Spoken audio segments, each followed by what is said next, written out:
2023년 3월 세미나를 시작하도록 하겠습니다. 제 목소리 잘 들리고 있겠죠? 네. 네, 제가, 지난달에 이어서, 또, 연분 모시고, 세미나를 진행할 텐데요. 이재철님, 소개서에서 전부 보셨겠지만, 현재 한국 축산 데이터 CTO로 계시고, 이전에는 리드라든가 스켈트랩스, 체인 파트너스 이런 데서 CTO 및 테크 리드로 근무하셨고, 또 데이빗 거래소에서 대표로도 계셨고, 그 이전에는 구글 코리아에서 근무하셨는데, 어, 본사에서 중요한 거는 다 하고 구글 코리아에서는 재미없는 거 기억한다고 하셔서 구글 코리아 때려치고 나오셨던 진짜 뭐랄까 더 크게 발자십니다. 예. 아, 엘릭서를 너무 좋아하셔서 한 7년 전서부터 엘릭서 뭐랄까 거의 엔투지애스트라고 하시는데 에반젤리스트 역할도 하시고 정말 열심히 엘릭서 전파 활동을 하고 계신데 이게 엘릭서가 얼마나 멋지고 중요한 기술인지에 대해서 해주실 말씀이 많으실 것 같습니다. 그러면 제출님께 마이크를 넘기고 시작하도록 하겠습니다. 발표는 한 60분에서 라이브 코딩이 들어가서 거의 한 80분 정도 진행이 될 거고요. 시간이 굉장히 깁니다. 길면서도 굉장히 알찬 내용으로 꽉 찬 시간이 되지 않을까 기대가 되는데, 중간에 너무 길 것 같아서 한 60분, 70분 정도 되었을 때 중간에 잠깐의 브레이크 타임이 있을 예정입니다.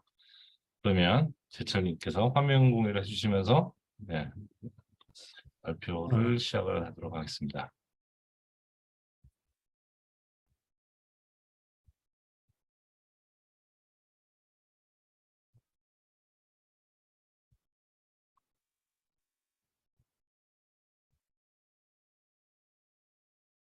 네.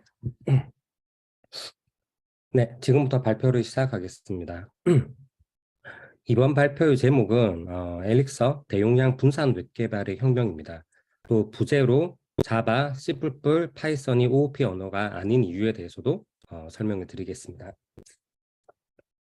일단 제 소개를 조금 드리면 제가 아무래도 개발자들이시니까 어떤 언어로 해왔는지를 말씀을 드리면요. 초기 2004년부터 저는 커리어를 시작했는데 초기 10년 동안은 C++, 자바, 파이썬, C# 같은 메이저 언어들 위주로 했습니다. 그러다가 2014년부터 이제 조금 마이너 언어로 전환해서 루비 온 레일즈, 그리고 2017년에 이제 엘릭서를 만나서 그 이후에는 거의 6년 넘게 엘릭서만을 해오고 있습니다.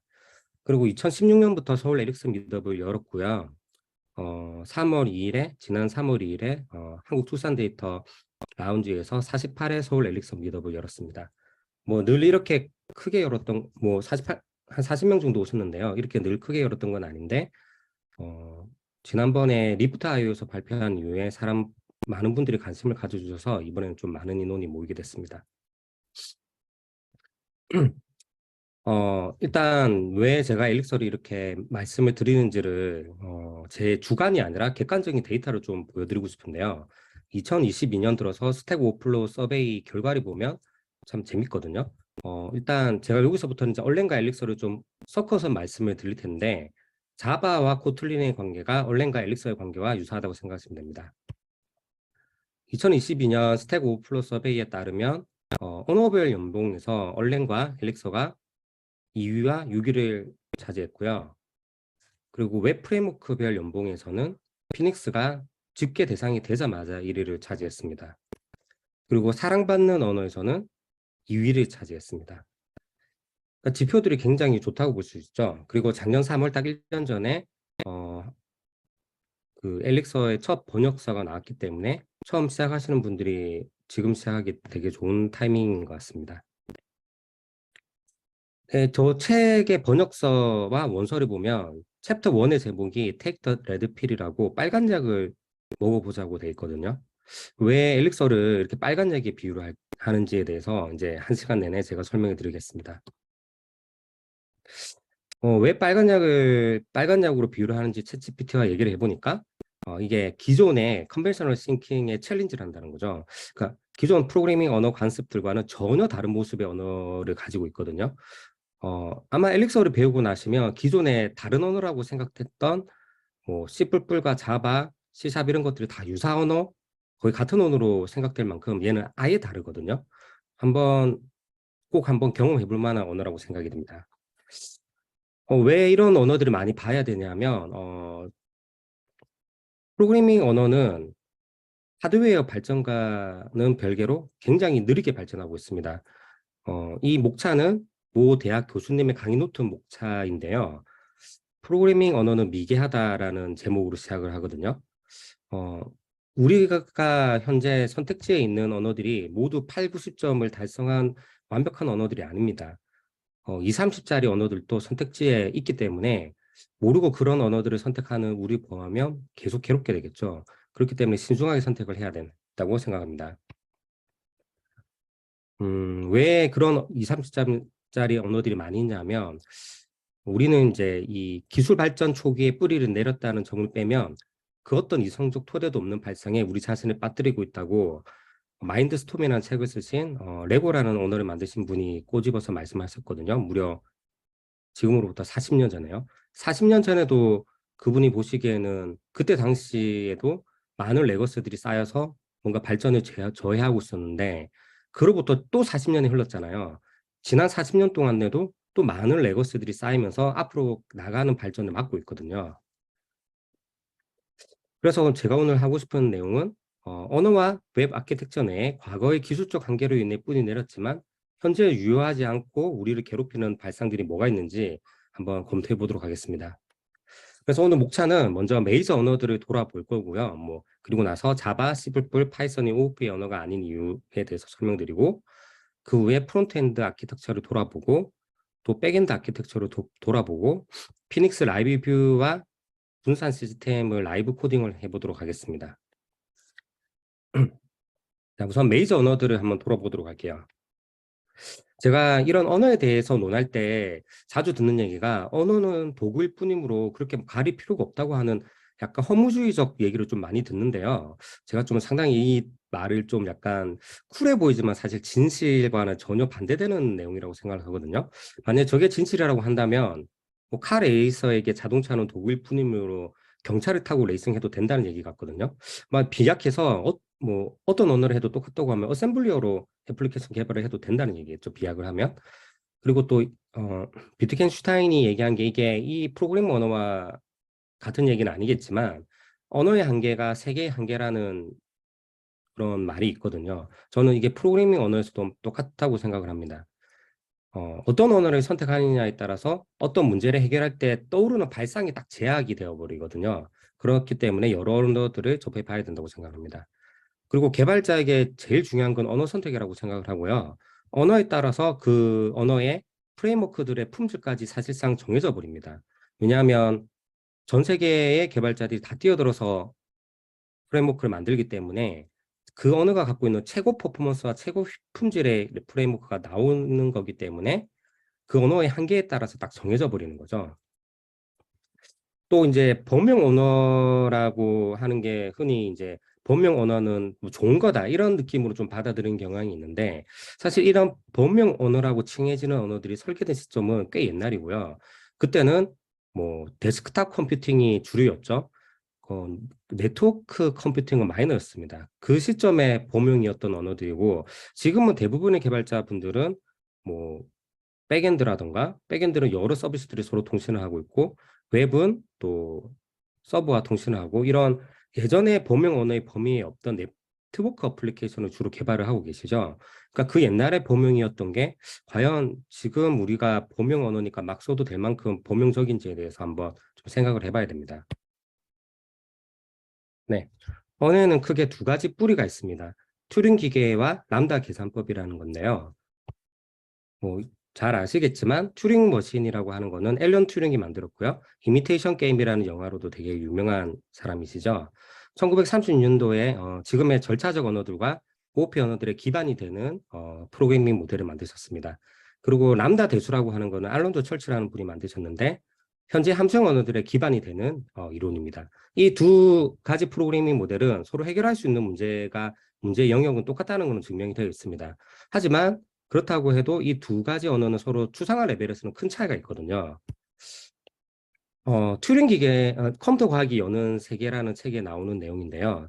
튜링 기계는 소프트웨어를 기계에게 전달되는 명령으로 보게 합니다. 즉, 기계를 다루기에 굉장히 적합한 프로그래밍 모델입니다. 람다 계산법은 소프트웨어를 훨씬 상위 세계에서 논리적으로 따져가는 계산식으로 보게 합니다. 그래서 하드웨어를 다루는 데는 부적합하지만 애플리케이션과 같은 이제 논리를 구축하는 데는 굉장히 유리한 프로그래밍 모델입니다. 우리가 흔히 A는 A 플러스 1이라고 하는 식을 표현을 자주 쓰는데요. 튜링 기계 언어들에서는 우리가 중고등학교 때 수학 시간에 배운 이퀄의 뜻과는 전혀 다르게 쓰이는 게 일반화되어 있습니다. 하지만 저거는 사실 이제 중고등학교 때 생각해 보면 저건 해가 없죠. 대부분의 FP 언어들에서는 저런 게 불가능합니다. 뭐 올랭으로 예를 들면 저렇게 A는 10이라고 하고 A는 A 플러스 1이라고 하면 익셉션이 뜨게 됩니다. 굉장히 큰 차이를 보여주는 부분입니다. 그래서 튜링 기계와 람다 계산법을 간단하게 비교를 하면 튜링 기계는 A는 A 플러스 1이 가능하지만 추상화 수준이 낮고 시스템 프로그래밍에 적합합니다. 람다 계산법은 A는 A 플러스 1 같은 표현식이 안 되고 추상화 수준이 굉장히 높고 애플리케이션 개발, 웹, 앱, 백엔더와 같이 하드웨어보다는 로직을 다루는 데 굉장히 적합합니다. 근데 이제 흔히 생각하시는 게 함수형 언어 알려면 좀 복잡한 거 아닌가라고 생각을 하시는데 저도 저 책을 아마존에서 해외 직구를 했는데요. 단 1페이지도 보지 않았거든요. 왜냐하면 저는 필요하면 보려고 했는데 함수형 언어를 쓰는데 저런 거가 전혀 필요가 없었습니다. 사실 생각해보면 우리가 튜링 기계를 완벽하게 이해하고 튜링 기계 기반 언어를 쓴 적이 없잖아요. 그러니까 수학과 관련돼 있는 게 함수형 언어라고 생각하고 질에 겁먹을 필요가 전혀 없다는 점을 미리 말씀드리겠습니다. 자, 이제부터 조금 되게 이제 조금 까칠한 모드로 현재 언어들에 대해서 조금 이제 나쁜 점들을 지적을 할 텐데요. 그래야지 왜 다른 언어를 써야 되는지 설득이 되기 때문에 먼저 첫 번째로 시스템 언어로부터 물려받은 낮은 추상화에 대해서 설명드리겠습니다. 뭐 I32, I64, U32 같이 어떤 인티저에 사인든지 언사인든지 또 그게 비트가 32개인지 64개인지 이런 것들을 물리적 타입까지 다 지시를 하는 언어들이 아직도 쓰이고 있는데요. 생각해보면 우리는 지금 수기가바이트의 메모리를 장착한 게 일반적입니다. 근데 수기가바이트에서 저런 32비트라고 하면 4바이트밖에 안 되는데요. 10억분의 1 정도의 메모리 공간의 타입을 막 일일이 생각하면서 프로그래밍 하는 게 너무 저레벨입니다. 그래서 노드 같은 경우에는 저렇게 A는 뭐 1, 2, 3, 4, 5, 6, 7, 8, 90, 1, 2, 3, 4, 5, 6, 7, 8, 90 정도의 길이의 인티저를 대입을 한 이후에 A 플러스 1 마이너스 A를 하면 우리 생각에는 1이 되어야 될 것 같지만 0이 나오게 됩니다. 왜냐하면 인티저가 표현할 수 있는 영역을 넘어섰기 때문에 플롯으로 전환이 되고 그 플롯에서는 더블인가요? 그 정확한 구조는 뭐 다르겠지만 그 프리시전이 낮아진 상태에서 계산을 하기 때문에 A 플러스 1에서 A를 빼면 0이 되어버립니다. 거기에 비해서 엘릭서 같은 언어들은 그 메모리 제약이 없는 이상 인티저에 한계가 리밋이 없습니다. 그렇기 때문에 A 플러스 1 마이너스 A는 당연히 1이 나옵니다. 또 클로저와 같은 논리 구조가 부재를 합니다. 자바는 1996년도에 탄생을 했는데 그 클로저가 이제 애플리케이션 프로그래밍을 하면 굉장히 많이 쓰이는 베리어블 캐처라든가 이런 기능들은 너무나 많이 필요한 건데요. 18년이 걸려서 2014년이 되어서야 자바에 도입되게 됩니다. 너무 오래 걸렸죠. 뭐 이게 그러면 클로저가 그렇게 고급 기능이냐? 그렇지 않습니다. 컴퓨터 프로그램의 구조화 해석이라는 책을 보면 리스프 해석기를 간단하게 구현을 하는데요. 클로저를 고려하지 않고 해석기를 구현을 하는데 클로저가 저절로 지원이 됩니다. 그 정도로 되게 자연스럽게 그 구현이 되는 간단한 건데도 저렇게 오래 걸렸고요. 리스프의 경우에는 1958년도에 탄생을 했고 정확한 연도가 나와 있지는 않았지만 1960년도 초쯤에 이미 클로저가 구현이 되어 있었다고 합니다. 그러니까 1960년대 초에 구현이 되는 게 거의 50년이 걸린 뒤에야 자바에 들어왔습니다. 너무 추상화 레벨이 다르죠. 그리고 또 어려운 멀티스레딩 문제가 있습니다. 우리가 개발할 때 자원은 CPU와 메모리를 사용하게 되는데요. 지금 메모리에 대해서는 더 이상 물리 메모리를 생각하지 않아도 될 정도로 굉장히 추상화가 잘 되어 있습니다. 우리가 변수 선언할 때 메모리 주소 이런 거 생각하지 않잖아요. 근데 CPU에 대해서는 추상화가 너무 약합니다. 자바스크립트는 런타임이 싱글 스레드임을 개발자가 고려를 해야 되죠. 그래서 프로미스를 사용하고 CPU를 많이 쓰는 연산을 하면 안 되고 그런 문제들이 있습니다. 자바는 그렇지는 않지만 스레드들끼리 메모리 스페이스를 공유하기 때문에 공유 변수에 대해서 레이스 컨디션을 늘 염려를 해야 됩니다. 이런 걸 염려하면서 멀티스레딩을 하기는 굉장히 어렵습니다. 그리고 어싱크 어웨이도 여전히 낮은 추상화입니다. 물론 프로미스에 비해서는 훨씬 개선이 되었죠. 하지만 어싱크 어웨이는 우리가 선언적 프로그래밍이라고 하는 선언적 프로그래밍이 이제 앞으로의 미래라고 생각이 드는데, 선언적 프로그래밍에서는 what을 제시를 하지 how를 이렇게 나열하지 않거든요. 근데 어싱크 어웨이는 너무 how를 나열하고 있습니다. 그리고 특히 이제 개발을 하다 보면 문제가 되는 게, 콜체인에서 깊은 곳에서 호출되는 함수 중 하나가 원래 싱크로너스 함수였다가, 그렇기 때문에 전체가 다 싱크로너스 함수 콜체인이었는데 제일 밑바닥에 있는 함수 하나가 싱크에서 어싱크로 바뀌게 되면 그 함수를 호출하는 콜라 함수도 어웨이스를 해야 되고, 그러면 그 콜라 함수도 어웨이스를 했기 때문에 어싱크가 되어야 되고, 그걸 호출한 함수도 똑같이 어웨이스를 해야 되고 어싱크를 해야 되는 아주 타이틀리 커플드 된 시스템을 만들게 됩니다. 고수준 언어라면 동시성을 활용하더라도 루즈리 커플드 시스템을 만들 수 있어야 됩니다. 네, 그리고 또 참조 기반 언어들이 굉장히 큰 비일관성을 가지고 있습니다. 일단 참조는 굉장히 OOP에 맞지 않는데요. 저 유튜브 링크에 들어가 보시면 공유된 참조는 캡슐화를 허상으로 만든다고 합니다. 즉 지금 B와 C가 오브젝트고 A라는 오브젝트를 레퍼런스로 포함을 하고 있다고 생각해 봅시다.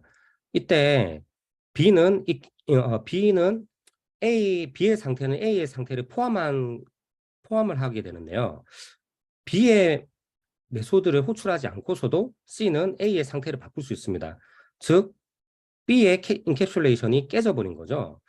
그래서 이렇게 참조로 다른 오브젝트를 쉐어를 하는 순간 인캡슐레이션은 깨지게 됩니다. 참조와 인캡슐레이션은 잘 맞지 않습니다.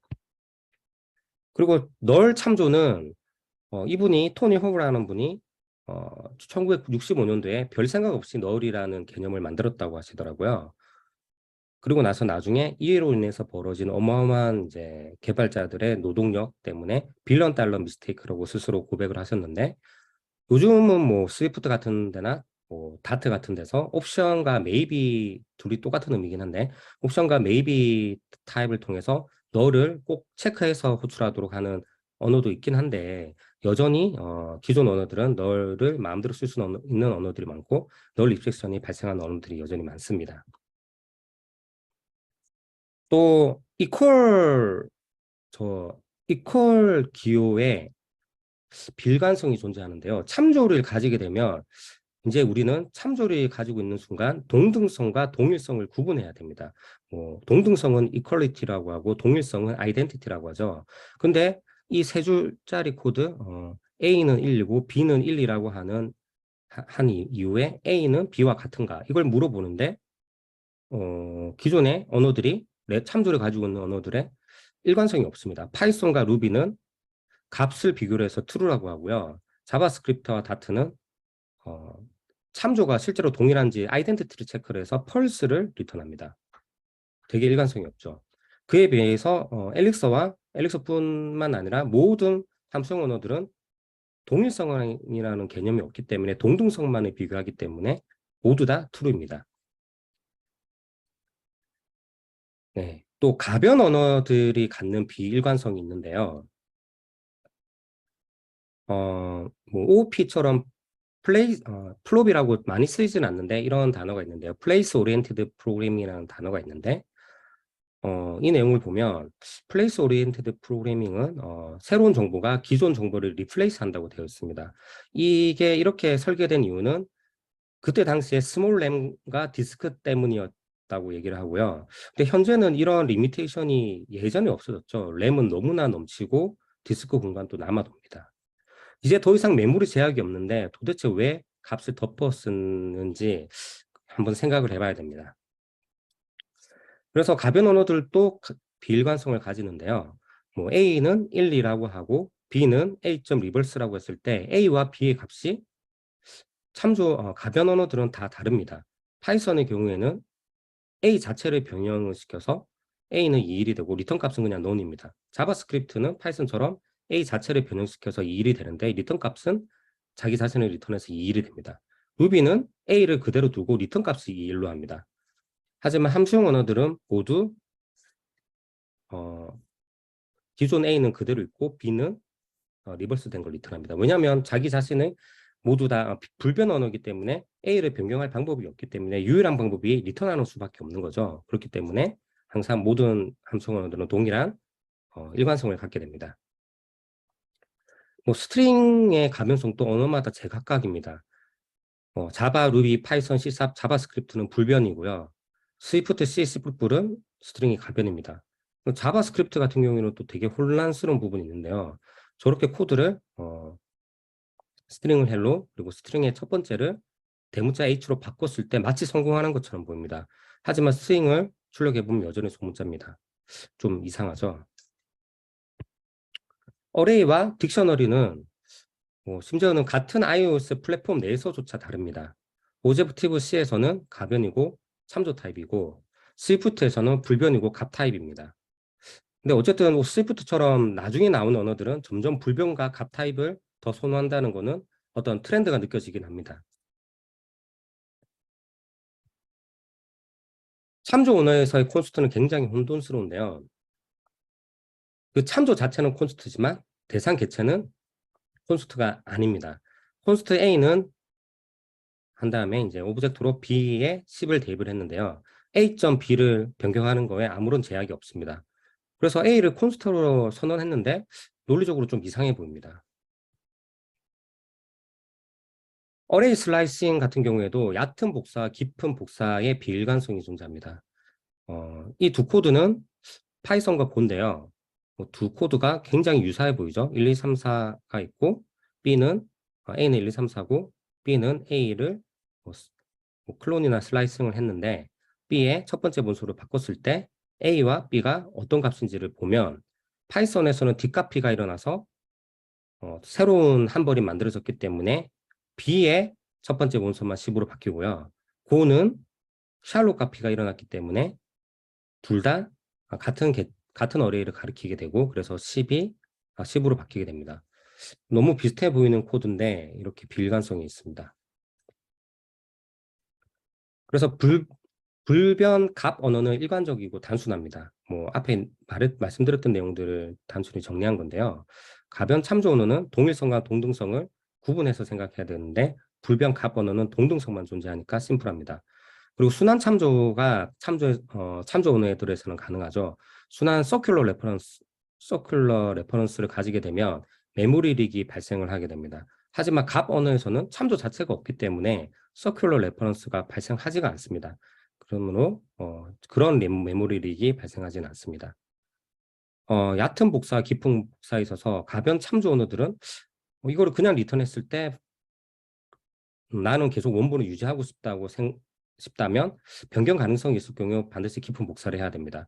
갑 언어는 이게 절대 변경되지 않는다는 걸 알고 있기 때문에 복사본을 굳이 만들 필요가 없습니다. 그리고 레이스 컨디션 면에서도 같은 곳에 여러 스레드가 경쟁해서 라이트를 할 수밖에 없는 가변 참조 언어들의 경우에는 변경 순서에 따른 레이스 컨디션이 발생 가능합니다. 하지만 불변 갑 언어에서는 변경이 불가능하기 때문에 그로 인한 레이스 컨디션은 존재하지 않습니다. 근데 흔히 이제 불변 언어에 대해서 갖고 있는 오해가 그거 항상 복사 일으키고 느린 거 아니야? 라고 생각하시는 경우가 있는데요. 뭐 저런 책도 있지만 제가 지금까지 뭐 이해해본 바로는 비고 표기상 같은 성능을 가진 자료 구조와 알고리즘이 거의 있었습니다. 가변 언어에 퀵소트가 있다고 하면 불변 언어에는 똑같은 복잡도, 시간 복잡도를 가지는 머지 소트가 존재하는 거죠. 또 그리고 좀 이상한 점은 우리가 데이터 스트럭처를 대학교 때 배울 때 제일 먼저 배우는 게 링크드 리스트인데 사실 가변 언어에서는 링크드 리스트를 쓰는 경우가 거의 없죠. 하지만 불변 언어에서는 링크드 리스트가 핵심 자료 구조 중에 하나입니다. 그래서 어레이처럼 랜덤하게 조회는 불가능하지만 선형으로 조회할 때는 성능이 차이가 없고요. 그리고 생각보다 어레이를 랜덤으로 조회하는 경우가 거의 없다는 걸 거의 없거든요. 저는 지금까지 7년 동안 하면서 그런 경우를 만난 적이 없습니다. 그래서 생각보다 성능이 느리다든가 이런 거는 그냥 오해에 불과하다라고 말씀드릴 수 있습니다. 네, 그리고 또 뭐 이런 것과 별개로 OOP 언어들이 가지고 있는 레거시가 있는데요. 인헤리턴스가 OOP의 핵심 개념 중에 하나인데 트렌드를 보면 거의 새로운 언어들에서는 거의 없어지고 있습니다. 뭐 OOP 언어들 속에서도 뭐 인헤리턴스로 인한 복잡성을 피하기 위해서 컴포지션을 더 선호하라고 하는 얘기도 있고요. C++만 멀티플 인헤리턴스를 지원했고 후손 언어들은 싱글 인헤리턴스밖에 지원 안 하고 있습니다. 그리고 고, 러스트, 지그 등 최근 언어들은 인헤리턴스를 지원을 하지 않습니다. 아예 클래스 자체가 없죠. 그러면 뭐 인헤리턴스가 그다지 필요 없는 추상화가 아니었을까라고 저는 개인적으로 생각합니다. 자바에 내재된 비일관성도 좀 문제인데요. 비일관성은 좋은 프레임워크로 만들기 어렵게 합니다. 자바는 OOP라고 하는데 오브젝트가 아닌 것들이 너무 많습니다. 뭐 프리미티브 타입, 인트와 차 같은 프리미티브 타입이 그렇고요. 그래서 이들은 제네릭의 타입 파라미터로 쓸 수가 없습니다. 그래서 박싱과 언박싱이 일어나게 되는데요. 별로 좋지는 않죠. 성능상도 안 좋고요. 그리고 어레이도 오브젝트가 아닙니다. 또 클래스도 오브젝트가 아닙니다. 이런 것들이 다 루비 같은 언어들에서는 다 오브젝트거든요. 그래서 OOP 언어들 중에서 루비처럼 이 오브젝트 오리엔티드 된 언어는 거의 없는 것 같습니다. 그리고 유저는 참조 타입만 만들 수 있고 값 타입을 만들 수가 없습니다. 되게 이상하죠. 타입을 만들 수 있게 해놓고 참조 타입밖에 못 만들도록 했습니다. 물론 지금 뭐 자바에 저런 프리미티브 타입도 타입 파라미터로 쓸 수 있도록 하려는 프로젝트 바랄라 등에서는 이런 값 타입도 만들 수 있도록 노력은 하고 있지만 표준이 될지 뭐 레거스들 때문에 과연 가능할지는 좀 의문이고요. 최근 언어들에서는 값 타입이 점점 중요해지고 있기 때문에 C샵과 스위프트 같은 것들은 스트럭트라는 키워드를 통해서 값 타입을 만들 수 있게 개선이 되었습니다. 이들 언어들에서는 클래스는 레퍼런스 타입이고 스트럭트는 값 타입을 만들 수 있게 되어 있습니다. 그리고 값 타입들은 상속을 못하게 되어 있고요. 그래서 앞에서 이제 실컷 기존 메이저 언어들의 단점 나열했는데 뭐 엘릭서는 뭐 얼마나 좋냐. 그러니까 엘릭서는 불변 값 기반이기 때문에 아까와 같은 비일관성 문제가 거의 없습니다. 그리고 VM에서 분산을 지원합니다. 제가 한 7년 전에 이제 또 좀 다른 언어를 해보고 싶다는 생각이 들었을 때 여러 언어들을 조사를 했는데요. 그때 하스켈, 클로저, 엘릭서 이 세 개를 중점적으로 봤는데 제가 이 하스켈의 타입을 굉장히 좋아했지만 엘릭서를 선택할 수밖에 없었던 게 이 분산 지원이 엄청나게 강력하거든요. 나중에 데모 때 보여드리도록 하겠습니다. 그리고 이 엘릭서는 얼랭 버추얼 머신이 뛰어난 동시성을 지원을 합니다. 수만 개의 동시성은 정말 뭐 별로 어렵지 않게 되고요. 그리고 뭐 벤치마크 같은 것들을 보면 수백만 개를 만들어서 하는 benchmark도 존재합니다. 그리고 또 매크로를 통해서 생산성을 극대화할 수가 있고요. 이 매크로는 뭐 C++에 있던 그런 매크로 생각하시면 안 되고요. 자바와 자바스크립트가 아예 관계가 없듯이 엘릭서의 매크로는 C++의 매크로와도 아예 관련이 없다고 생각하셔야 됩니다. 그리고 얼랭에 100% 호환이 되는데요. 얼랭이 사실 지금 자바보다 오래된 언어거든요. 얼랭은 37년 됐고 자바가 25년 됐거든요. 그래서 얼랭의 그 37년 동안 만들어진 라이브러리들을 모두 다 쓸 수 있습니다. 그래서 뭐 이 신생 언어니까 생태계가 부족하지 않냐라고 생각하시기 쉬운데 생각보다 필요한 건 다 있습니다, 진짜. 그러니까 그런 신생 언어라고 보기 조금 애매합니다. 코틀린이 신생 언어라고 뭐 생태계가 없다고 말할 수 없잖아요. 엘릭서도 비슷한 상황입니다. 그래서 엘릭서는 기존의 얼랭을 이제 신텍스를 좀 현대화시켰는데요. 왼쪽에 있는 얼랭을 보면 이제 현대 언어들과는 좀 많이 다릅니다. 왜냐하면 그때 37년 전에 얼랭이 만들어졌을 때만 해도 아직까지 딱 어떤 정형화되어 있는 틀이 없었거든요. 지금은 뭐 컬리 브레이스를 쓰는 게 표준처럼 느껴지는데 그때는 그런 것도 없었거든요. 그래서 지금 보면 좀 이상하게 생각되는 부분은 모듈이 소문자로 시작합니다. 우리 대부분 클래스나 이런 것들은 다 대문자잖아요. 근데 얼랭은 모듈이 소문자로 시작합니다. 그리고 대부분의 언어들은 변수가 소문자인데 얼랭은 대문자만 변수로 인정을 합니다. 그런 점들이 좀 이상한데 엘릭서는 그 부분을 좀 현대 언어와 비슷하게 맞췄습니다. 루비와 좀 닮아 보이게 외관을 좀 꾸몄다고 생각하시면 됩니다. 그리고 엘릭서에는 강력한 매크로 기능이 있는데요. 매크로는 정말 아까 제가 이제 언어의 한계가 생각의 한계라고 세계의 한계라고 말씀드렸는데 이런 매크로를 가지고 있는 리스프나 클로저나 엘릭서 같은 언어를 안 해보셨다면 이게 아예 떠오르지가 않으실 것 같습니다. 그래서 이제 여러 가지 언어를 보는 게 중요하다고 생각하고요. 이 매크로라는 것은 우리가 코드를 작성하면 우리가 작성한 코드는 런타임의 버추얼 머신 위에서만 돌아가는 게 일반적인데 매크로는 컴파일 타임에 돌아갑니다. 그래서 우리가 작성한 코드 중에 일부는 컴파일 타임에 돌아가고 일부는 런타임에 돌아가게 되는데요. 왜 컴파일 타임에 이게 돌아가야 되냐? 컴파일 타임에 이 돌아가는 코드가 있으면 언어의 문법과 동일한 레벨에서 언어를 확장하는 게 가능합니다. 예를 들어 자바에서는 게터 세터를 자동으로 만들기 위해서 롬복 같은 외부 툴을 썼어야 되는데요. 엘릭서는 매크로를 통해서 언어를 확장할 수 있기 때문에 뭐 그런 외부 걸 쓸 필요 없이 내부에서 언어 엘릭서 자체 기능을 이용해서 엘릭서를 확장할 수 있고 다른 언어들보다 훨씬 간결하게 코딩할 수 있는 프레임워크들이 존재 가능하게 된 이유입니다. 예를 들면 제가 예제를 하나 들어드리면 청개구리 계산기를 만들어 볼 수가 있는데요. 덧셈을 시키면 뺄셈을 하고 뺄셈을 시키면 덧셈을 하는 계산기라고 생각하시면 됩니다. 이 오른쪽에 예제를 보게 되면 트리프로그.calculate 3 플러스 1과 트리프로그.calculate 1 플러스 3이 있는데 다른 언어들에서는 이 두 가지 결과가 절대 다르게 나올 수 없습니다. 왜냐하면 인자는 함수에 전달되기 전에 먼저 평가가 일어나잖아요. 그래서 3 플러스 1이나 1 플러스 3이나 둘 다 4로 평가가 먼저 일어나기 때문에 두 함수 호출은 정확하게 동일한 결과를 반환해야 됩니다. 하지만 엘릭서의 매크로는 평가된 값을 받는 게 아니라 앱스트랙트 신텍스 트리를 받게 됩니다. 3 플러스 1 같은 경우에는 저게 엘릭서의 투플이라고 하는 건데요. 플러스를 첫 번째 멤버로 받게 되고 그 다음에 비어있는 어레이와 아규먼트로 3과 1을 받게 됩니다. 그러면 이게 저 트리프로그.calculate라고 하는 매크로를 통해서 패턴 매칭이 일어나서 첫 번째 매크로에 매칭이 되고 플러스가 마이너스로 바뀌게 돼서 3 마이너스 1이 되게 됩니다. 마찬가지로 1 플러스 3은 1 마이너스 3이 돼서 마이너스 2가 되고요. 그래서 뭐 이런 식으로 오른쪽에 아래에 보다시피 매크로를 직접 확장해서 스트링으로 변환해 볼 수도 있고요. 네, 이거는 이제 제가 이게 실용적이어서 보여드리는 건 아니고 평가 순서가 이렇게 값이 평가되기 전에 AST를 받아서 처리할 수 있다 컴파일 타임에 이게 가능하다는 걸 보여드리기 위해서 가장 단순한 예제를 찾다 보니까 이런 예제를 제가 만든 겁니다. 이제 좀 더 실용적인 예제를 보여드릴 텐데요. 의존성 주입이 반복해서 이렇게 나타나는 경우가 있는데요. 일단 의존성 주입에 대해서 이제 그 OOP 개발자 분들께서는 오브젝트가 다른 오브젝트를 참조할 때 퍼블릭 컨스트럭터 생성자 같은 걸로 그걸 주입받게 되는데요. 그 의존성이라는 단어가 함수형 언어에서는 좀 다르겠습니다. 함수형 언어에서는 함수 내부에서 호출하는 다른 함수를 의존성이라고 표현을 하게 됩니다. 지금 같은 경우는 send welcome email user ID 해서 먼저 repo.get으로 데이터베이스에서 저 유저의 아이디에 있는 레코드를 받아오고요.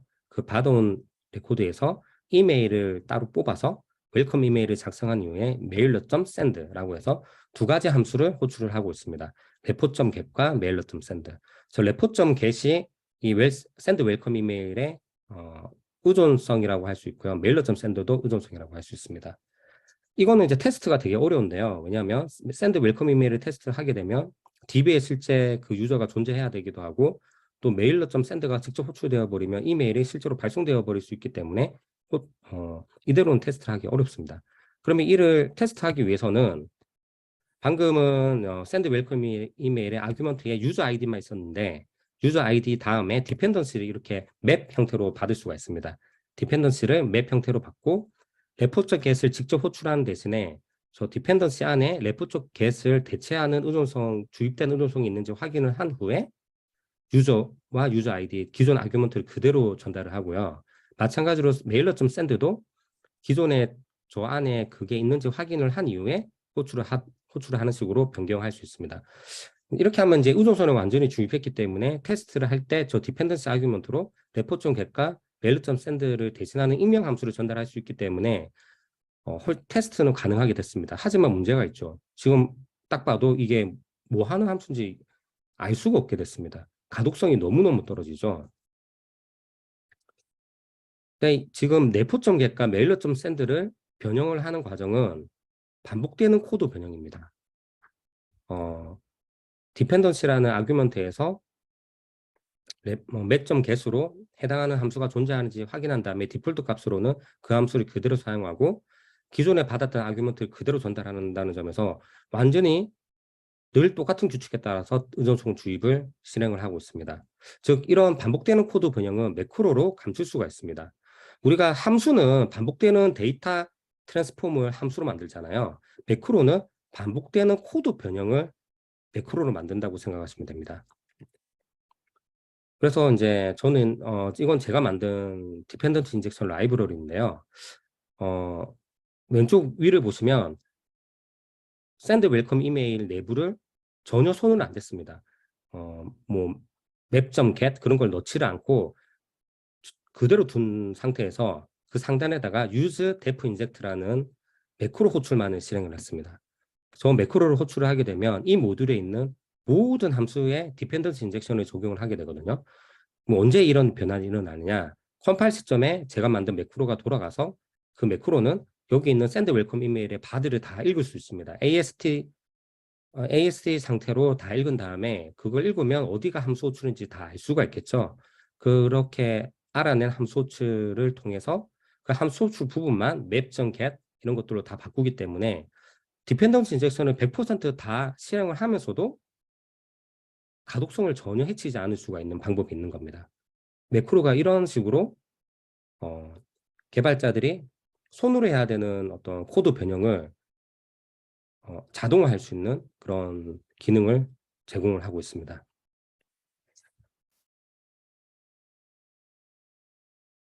네. 그 다음에 이제 자바 이제 다음 주제로 넘어갈 텐데요. 자바, C++, 파이썬이 OOP가 아닌 이유입니다. 이거는 이제 조금 제가 챗GPT가 요즘 유행이니까 챗GPT를 이용해서 그 답변을 제가 들어봤고요. 챗GPT의 답변은 아시겠지만 할 때마다 조금씩 달라지기 때문에 이 발표의 내용과 답변은 조금 다를 수는 있습니다. 우리가 흔히 OOP라고 하면 이 네 가지 원칙을 떠올리게 되죠. Abstraction, Encapsulation, Inheritance, Polymorphism. 근데 이제 이런 것들은 대부분 C++로부터 이어진 원칙들인데요. 뭐 C++, 파이썬, 자바, C# 이런 것들이 이제 저걸 똑같이 따르고 있는데 그렇다면 이게 원조가 C++이니까 OOP의 창시자가 C++의 창시자여야 되겠죠. 비안 스트라우스트룹이죠. 이제 챗GPT에게 한번 물어봅니다. 누가 OOP라는 단어를 만들었냐? 그러면 The term Object Oriented Programming was coined by Alan Kay. 잠깐만요.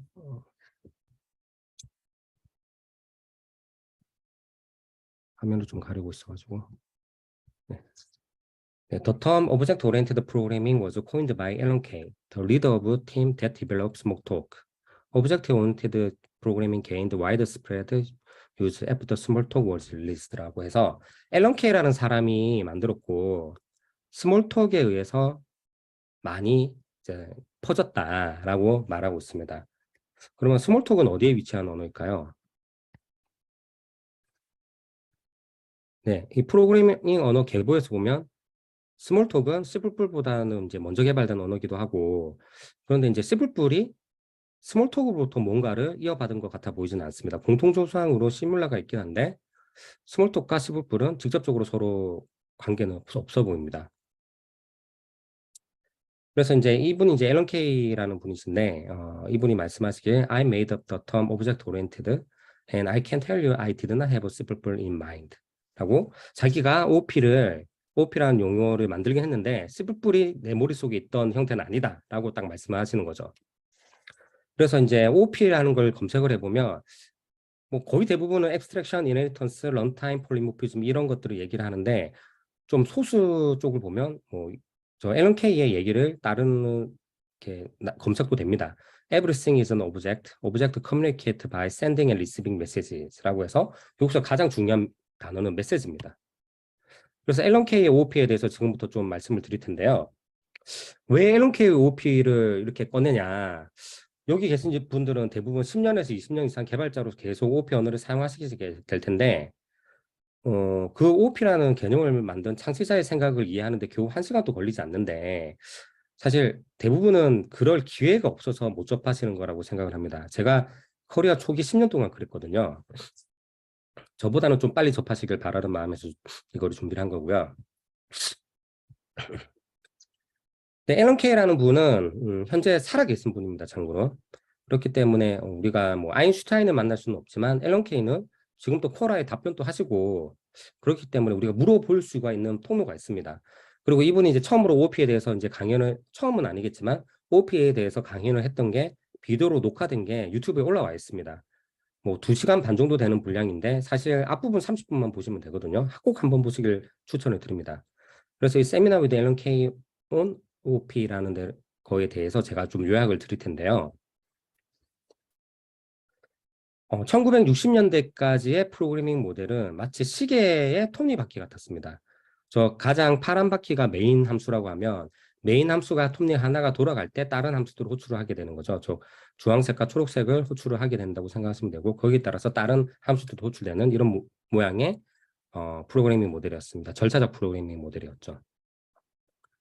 근데 이 앨런 케이라는 분은 컴퓨터과학과 생물학을 이중 전공하셨던 분인데 그 전공의 영향에 의해서 인체라는 시스템을 생각했을 때 인체라는 시스템을 구성하는 게 이제 60조 개 정도의 세포가 존재하는데 각각의 세포는 되게 단순한 일을 하는데 전체 인체가 잘 돌아가잖아요. 그래서 거기서 시스템을 설계하는 거를 생물학에서 좀 배울 수 있지 않을까 해서 이런 OOP 개념을 창시를 하시게 됐습니다. 지금 예를 들면 세포벽이 세포 안과 밖을 분리를 하고 서로 간섭하지 않도록 하는데 그런 거에서 이제 인캡슐레이션이라는 영감을 얻으신 거죠. 그래서 13분 11초를 보게 되면 이런 세포들은 they communicate by means of sending messages to each other 라고 해서 이 메시지는 세포 간의 화학 신호 전달을 의미를 하게 됩니다. 그런데 these biological cells acted a lot as though they are on a network라고 해서 마치 네트워크에 연결된 컴퓨터들과 굉장히 유사한데요. 네트워크에 연결된 컴퓨터들끼리는 서로 다른 컴퓨터에 거대한 영향을 미칠 수가 없잖아요. 거대한 영향을 미칠 수가 있는 건 아니고 이제 연결된 네트워크를 통해서 메시지들만을 주고받을 수 있는 정도일 뿐이죠. 그래서 이분이 나중에 말씀하신 게 인터넷이야말로 진정한 오브젝티드 오리엔티드 시스템이라고 하셨습니다. Possibility only real object oriented system in working order 라고 이제 말씀하셨죠.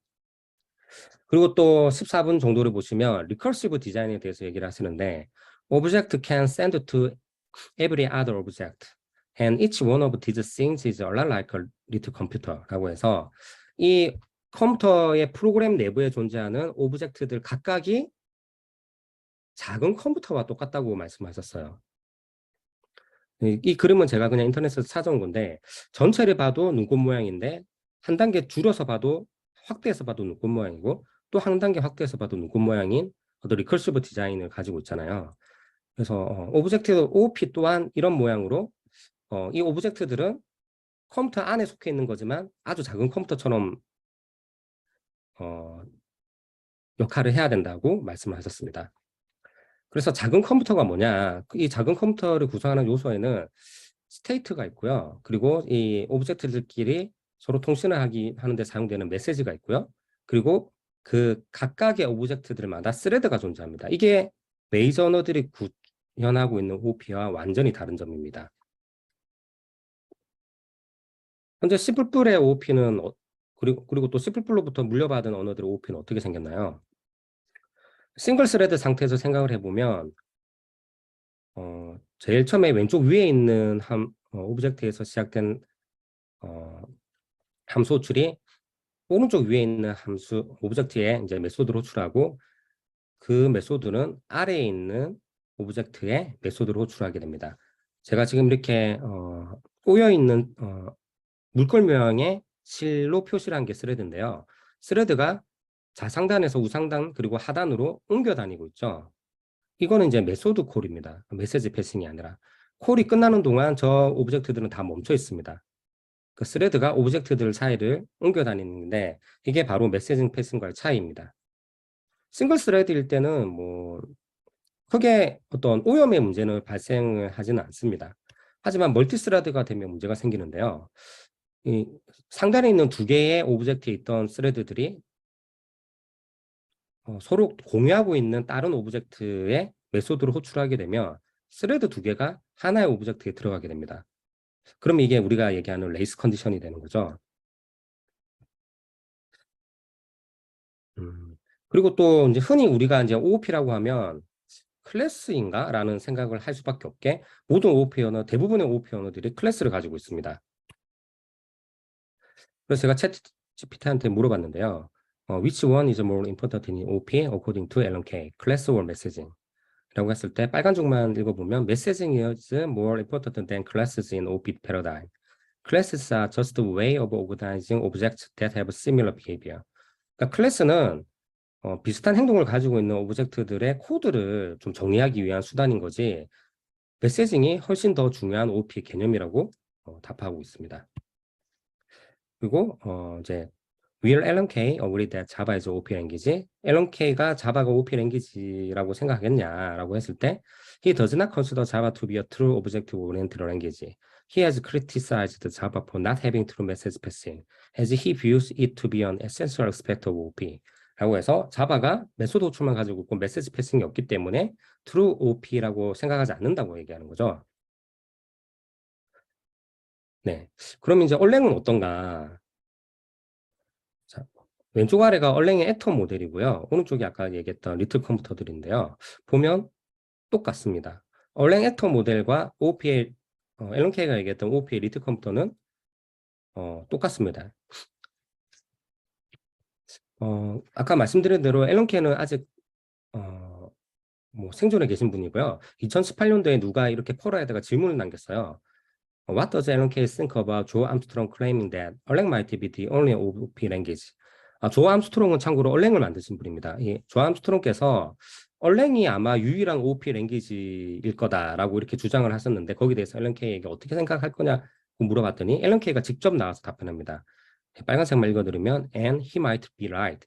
Erlang is much closer to the original ideas I had about objects and how to use them. 이라고 해서 자기가 처음 생각했던 OOP의 오브젝트의 유시지와 똑같다, 제일 비슷하다라고 말씀하시고 동의를 하고 계십니다. 그리고 또 얼랭은 이 리커시브 디자인을 따르고 있습니다. 얼랭에서 애플리케이션은 여러 개의 서브 애플리케이션, 얼랭에서 단일 애플리케이션은 여러 개의 서브 애플리케이션들로 구성이 되고요. 서브 애플리케이션들은 여러 개의 프로세스로 구성이 됩니다. 그리고 이 각각의 프로세스는 작은 컴퓨터입니다. 여기서 주의해야 되는 점은 여기서 얘기하는 프로세스는 OS 레벨의 프로세스가 아닙니다. 그래서 얼랭에서 이제 옵저버를 켜보면 지금 단일 어플리케이션을 돌리고 있는 상태에서 옵저버를 켠 건데요. 왼쪽에 나와 있는 이 빨간 원안의 목록이 서브 어플리케이션들입니다. 얼랭과 다른 뭐 자바 같은 것들의 가장 큰 라이브러리의 차이점이 있는데요. 다른 언어들 같은 경우 라이브러리를 이렇게 인클루드 했을 때 그 라이브러리는 굉장히 수동적으로 있는 코드 뭉치에 불과합니다. 코드 뭉치고 우리가 호출할 때만 비로소 작동을 하게 되죠. 하지만 얼랭 같은 경우에는 우리가 다른 라이브러리들을 이렇게 인클루드를 했을 때 그 라이브러리들도 프로세스를 생성을 하게 됩니다. 즉 살아서 움직이는 거죠. 그래서 왼쪽 서브 어플리케이션에 보시다시피 저것들은 메인 어플리케이션, 최상위 어플리케이션이 이제 라이브러리를 인클루드를 한 거고 이 인클루드를 한 어플리케이션들은 각자 프로세스 트리를 가지고 있게 됩니다. 그리고 각각의 프로세스 서브 어플리케이션들은 엄청나게 여러 개의 프로세스들로 나눠지게 되는데요. 뭐 이렇게 프로세스 트리는 마치 리눅스 오퍼레이팅 시스템에서 뭐 프로세스 트리가 표현되는 것처럼 부모 자식 관계를 가지고 있게 됩니다. 그리고 이 각각의 프로세스들이 바로 작은 리틀 컴퓨터가 되는데요. 이 각 작은 그 프로세스 하나를 클릭을 해서 보면 오른쪽에 나와 있다시피 메시지와, 그러니까 이 프로세스가 받은 메시지들과 스택 트레이스, 즉 스택 트레이스가 있다는 것은 각각이 스레드를 가지고 있다는 거죠. 그리고 현재 그 프로세스의 스테이트 이런 것들을 살펴볼 수 있습니다.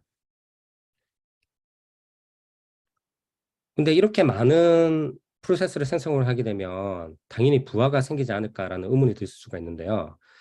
얼랭에서 저런 프로세스들은 굉장히 경량으로 설계가 되어 있습니다. 하나의 액터를 생성하는데 메모리 공간을 4KB 밖에 차지를 안 합니다. 그리고 아무리 수만 개의 라이트 웨이트 프로세스를 생성한다고 해도 실제 커널에서 부하를 받게 되는 OS 스레드는 딱 CPU 개수만큼만 생성을 하게 됩니다. 그래서 커널에는 큰 부하를 주지 않게 되는 거죠. 뭐 어떤 OP의 정의를 따르는지는 사실 개인의 취향일 수 있습니다. 뭐 결국에는 어떤 게 원조냐, 어떤 게 원조가 아니냐, 이걸 따지는 건 별로 의미가 없습니다. 어떤 게 더 유용할까가 문제인 거죠. 저는 뭐 개인적인 생각이지만 제가 예전에 C샵으로 동시성 프로그래밍을 하면서 엄청나게 힘든 거를 많이 겪었었는데, 그때에 비해서 지금 엘릭서로 동시성 프로그래밍 할 때는 그냥 아무 문제가 안 생긴다고 저는 생각이 들거든요. 그래서 엘릭서가 오리지널 OP의 정의를 더 잘 따랐고, 그래서 왼쪽이 더 유용하지 않을까라는 생각이 드는데, 뭐 여기서 표시는 안 했지만 코드 리유즈 같은 부분에서 클래스 같은 것들도 분명히 이점이 있긴 하죠.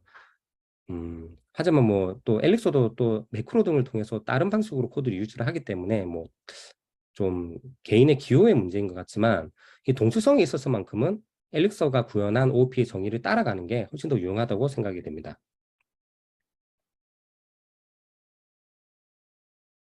네. 지금까지 언어를 한번 돌아봤고요. 언어에 쌓여있는 레거시 같은 것들을 좀 돌아봤습니다. 그리고 지금부터는 프론트엔드 아키텍처에 어떤 레거시들이 쌓여있는지 한번 돌아보겠습니다. 또 앨런 케이께서 이런 말씀을 하셨는데요. 인터넷에 비해 웹은 제대로 설계되지 않았다. 뭐 좀 강하게 말씀하셨죠. The web was done by amateurs라고 해서 아마추어들에 의해서 설계됐다고 이렇게 말씀하셨는데요. 인터넷은 초기 설계에서 거의 변화 없이 스케일업을 잘 해왔습니다. 거기에 비해서 웹은 표준조차 없이 시작되었고 프론트엔드에 많은 레거시를 남기게 되었습니다. 뭐 너무 옛날 얘기는 빼고요. 바로 웹 2.0 시대로 가게 되면 바로 얘기를 말씀드리면 웹 2.0 시대가 오면서 기존의 스태틱한 어떤 웹 페이지들이 아니라 애플리케이션이라고 부를 수 있는 웹 애플리케이션 시대로 넘어가겠는데요. 애플리케이션이라는 거는 이제 딱 생각해 보면 스테이트와 웹 오퍼레이션입니다. 지금 오브젝트가 똑같죠. 오브젝트도 이제 멤버 베리어블과 메소드가 있는 것처럼 스테이트와 오퍼레이션을 가지게 되는데, 그러면 이 스테이트를 어디에 둘 것인가에 대해서 이제 생각을 해야 되는 거죠. 그때 당시 제일 초기에 나왔던 이제 에이스탄의 웹폰 같은 경우에는 자바스크립트를 사용하지는 않았습니다. 브라우저와 서버 사이에서 저 스테이트를 마치 탁구에서 주고받는 것처럼 사용을 했는데요. 어떤 의미냐면 현재 있는 브라우저 화면에서 제가 폼에 있는 어떤 버튼을 클릭을 했을 때 지금 웹에 너무 익숙하신 분들은 싱글 페이지 애플리케이션처럼 그냥 거기서 뭔가 변화가 일어났을 거라고 생각하겠지만, 그 당시에는 그런 게 없었기 때문에 어떤 버튼을 클릭하면 서밋이 일어나게 되죠. 그렇게 될 때 서밋이 일어나는 시점에 브라우저가 자신의 상태를 뷰 스테이트를 서버로 보냅니다. 왜냐하면 페이지 전환이 늘 일어나니까요. 이때 당시에는 아직 싱글 페이지 애플리케이션이 나오기 전이었기 때문에 늘 페이지 전환이 일어납니다. 그러면 브라우저는 완전히 페이지 리프레시가 일어나기 때문에 스테이트를 다 잃어버리게 되거든요. 그렇기 때문에 자기가 계속 브라우저 페이지 탭에서 스테이트를 유지할 수가 없기 때문에 서버에다가 스테이트를 보내고요. 서버는 다음 화면에서 그 스테이트를 다시 또 브라우저에 전달해 주게 됩니다. 브라우저 탭이 유지를 할 수 없기 때문에 괜히 네트워크를 통해서 왔다 갔다 하게 되는 거죠. 이런 식으로 이제 했었고, 그때 당시에 이제 폼 필드에 히든 필드로 이렇게 뷰 스테이트를 인코딩해서 서버로 주고 받았습니다. 그러다가 2010년부터는 싱글 페이지 애플리케이션이 등장하기 시작을 했죠. 자바스크립트를 사용해서 스테이트를 브라우저에 저장하는 싱글 페이지 애플리케이션이 유행을 하게 됩니다. 뭐 초기에 앵귤러 JS 같은 것들이 초기에 나왔었고 지금은 리액트, 뷰 이런 것들이 있죠. 근데 이런 싱글 페이지 애플리케이션은 치명적인 문제가 있었는데요. 검색 엔진에게 빈 페이지를 보여주게 됩니다. 왜냐하면 처음에는 자바스크립트를 다운받고 빈 페이지가 온 다음에 자바스크립트가 AJAX를 통해서 컨텐츠를 로딩을 하게 되는 방식이죠. 하지만 검색 엔진은 자바스크립트를 실행을 하지 않기 때문에 빈 페이지를 보게 됩니다. 그래서 이에 대한 해결책으로 서버 사이드 렌더링 기술들이 등장하기 시작했죠. Next.js라든가 뭐 럭스트, 리믹스 뭐 이런 것들이 등장을 하게 되는데요. 이들은 구조가 처음 이제 그 리퀘스트를 보낼 때 이제 이 브라우저에서 순서대로 이제 따라가 보면 브라우저에서 서버 사이드 렌더링 서버에다가 get을 요청을 하고 SSR 서버는 스스로 그 자바스크립트를 실행을 해서 컨텐츠를 로딩을 먼저 한 다음에 브라우저에다가 컨텐츠가 로딩이 된 페이지를 넘겨주게 됩니다. 여기까지는 첫 번째 리퀘스트에 대한 내용이고요. 그 이후에 브라우저는 추가적인 어떤 버튼 클릭이나 이런 것들은 REST API 같은 것들을 호출해서 서버와 통신을 해서 콘텐츠를 로딩을 하게 되었습니다. 그래서 이렇게 해서 SEO가 해결이 되긴 했는데 노드.js 같은 것들은 이제 추가로 강제를 할 수밖에 없는 거죠. 제가 여기서 이제 개념을 좀 알려드려야 되는 게 팩 클라이언트와 싱 클라이언트의 개념입니다. 팩 클라이언트는 싱글 페이지 애플리케이션을 생각하시면 됩니다. 스테이트를 브라우저가 가지고 있습니다. 클라이언트가 스테이트를 가지고 있습니다. 그래서 씬 서버로부터 프로그램을 완전히 다운을 받고 이 브라우저 내부에서 인터랙션과 리스판스가 일어나게 됩니다. 그 예로는 싱글 페이지 애플리케이션 웹이 있고요. 뭐 온라인 게임 이런 것들이 이런 식으로 동작을 하게 되죠. 서버들은 뭐 다운로드 서버 이런 것들에서 완전히 풀 클라이언트를 다 받게 되고 이 클라이언트에서 모든 인터랙션이 일어나게 됩니다. 싱 클라이언트의 경우에는 반대로 펫 서버에 스테이트를 저장을 하게 됩니다. 그리고 싱 클라이언트는 모든 인풋을 저 서버로 보내고 서버가 그 인풋에 따른 변경 리스판스를 계산을 해서 싱 클라이언트로 보내게 됩니다. 뭐 이거가 익숙하지 않은 것처럼 느껴질 수 있는데 서버에 뭐 아마존 인스투나 이런 거에 아이템으로 로그인, 뭐 SQL 셀 같은 걸로 로그인을 하셨다면 그게 싱 클라이언트라고 생각하시면 됩니다. 우리가 그 서버에 접속해서 뭐 ls 명령을 치거나 뭐 빔을 띄우거나 이런 명령을 칠 때 따로 프로그램을 다운받지 않잖아요. 싱 클라이언트는 단일 클라이언트로 여러 가지 프로그램을 실행을 할 수가 있게 됩니다. 요즘은 클라우드 게이밍 같은 것들도 모든 게임 실행을 서버에서 실행을 하고 화면만 싱 클라이언트에서 받는 그런 구조를 가지고 있죠. 싱 클라이언트에서 뭐 조이스틱 같은 것도 다 사용하고 싱 클라이언트가 되게 느릴 것 같다는 생각을 하시는데 게임이 가능할 만큼 상당히 빠른 기술이거든요. 이것도요. 그렇기 때문에 게임 정도가 가능하기 때문에 사실 웹페이지를 싱 클라이언트로 구현하는 거는 뭐 성능적인 문제는 크게 존재하지 않는다고 생각하시면 됩니다. 싱 클라이언트에는 장단점이 있는데요. IO만 처리하므로 모든 애플리케이션이 동일한 클라이언트를 사용할 수 있습니다. 뭐 아까 터미널 예제로 들면 빔과 이맥스를 따로 별다른 처리 없이 SSH 클라이언트를 통해서 사용이 가능한 거죠. 하지만 제약 사항이 존재하는데요. 스테이트가 서버에 존재하기 때문에 그 스테이트풀 커넥션이 필요합니다. 즉 인풋을 모든 리퀘스트와 리스폰스가 동일한 커넥션을 통해서 전달이 되고 리스폰스를 받아야 되기 때문에 스테이트풀 커넥션이 필요합니다. 연결이 유지가 돼야 된다는 얘기입니다. 그래서 HTTP처럼 한 번 연결하고 리스폰스 받고 끝나면 안 되고 웹소켓처럼 유지가 계속 돼야 됩니다. 그러다가 2011년도에 웹소켓이 등장을 하게 되는데요. 이제 웹소켓의 등장으로 인해서 싱 클라이언트가 가능해졌으나 뭐 그 전까지 해왔던 어떤 기술적 레거시 때문인지 현재 대부분의 경우에는 이 웹소켓을 노티피케이션 용도로만 사용하고 있습니다. 즉 아직도 자바스크립트 팩 클라이언트를 다운받고 REST API를 호출하고 서버가 뭔가 푸시할 일이 있을 때만 웹소켓을 사용하는 한정적인 용도로 사용을 하고 있습니다. 네, 이거는 뭐 앞에서 설명드린 내용을 조금 다시 비교를 위해서 양쪽에 배치를 한 거고요. 그래서 현재 프론트엔드에는 어떤 모순이 존재하는데요. HTTP만 있을 때 팩 클라이언트로 먼저 발전해 왔습니다.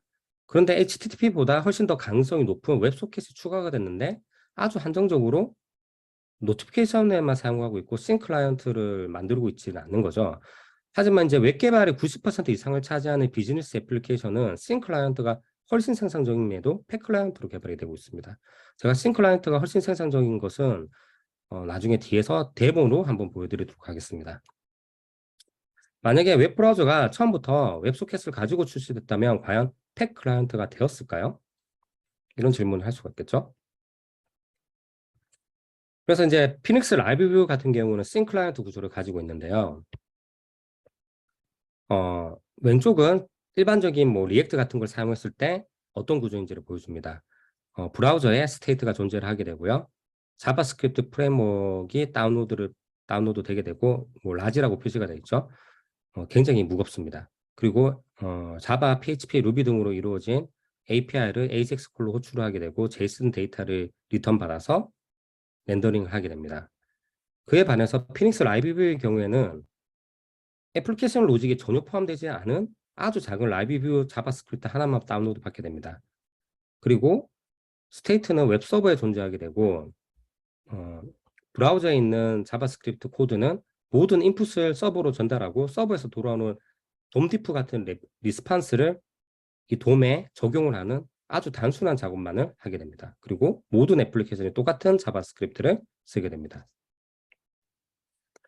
이런 구조를 가지게 되면 이제 이 라이브 뷰로 인해서 필요 없어지는 것들이 있는데요. 만약에 웹 프론트엔드만을 위해서 REST API를 구성을 했다면 그 REST API를 만들 필요가 없습니다.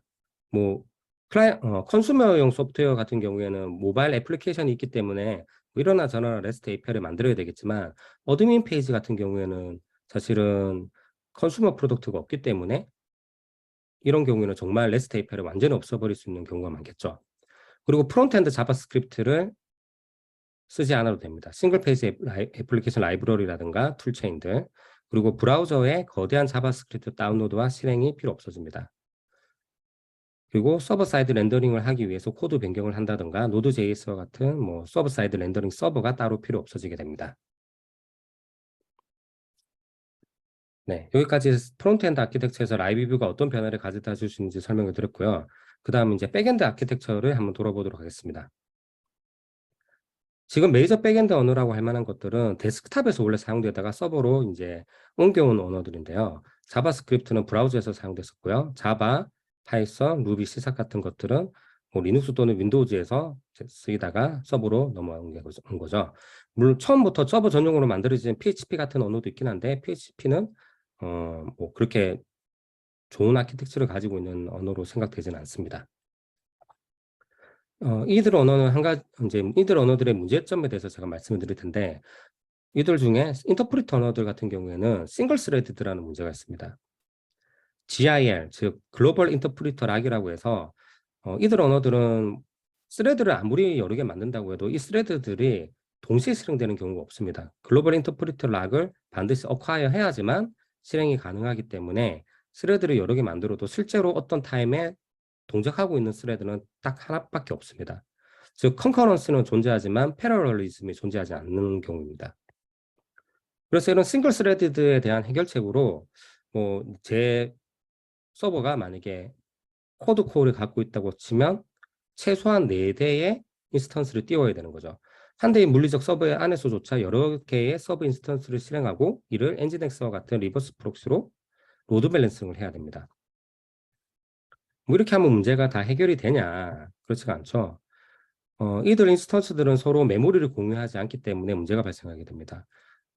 예를 들어 어떤 유저가 제일 위에 있는 노드.js 서버에다가 로그인을 했다고 칠게요. 그때 그 노드.js 서버는 자기의 영역 내에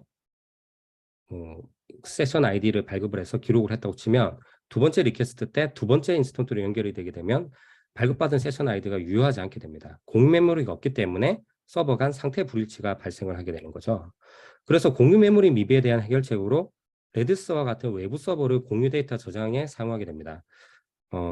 하지만 이런 레디스 같은 걸 사용하게 되면 시리얼라이제이션과 디시리얼라이제이션이라는 귀찮은 일이 발생을 하게 되고 또 싱글 포인트 오브 페일로도 발생을 하게 되죠. 레디스가 죽으면 모든 서버가 다 죽게 됩니다. 그리고 또 데스크탑 언어로 시작하다 보니까 분산을 염두에 두지 않아서 서버 간 직접적인 통신 기능이 없습니다. 같은 언어를 사용하는 서버끼리도 직접적으로 코드를 호출하는 게 불가능합니다. 자바가 자바 서버를 호출할 때 REST나 gRPC 등을 뚫어놔야지만 통신이 가능하고 자바 내부에 있는 오브젝트를 그대로 넘길 수 있는 것도 아니고 제이슨 등으로 데이터를 시리얼라이제이션 해야 됩니다. 이거는 마치 두 개의 자바 인스턴스는 둘 다 한국어를 쓰는 사람처럼 생각이 되는데 자기의 노트는 한국어로 작성하면서 서로 대화를 나눌 때만 중국어로 대화를 하는 좀 이상한 느낌이 듭니다. 이런 복잡성의 기원은 분산 환경에 맞지 않는 범용 언어들을 사용하기 때문인데요.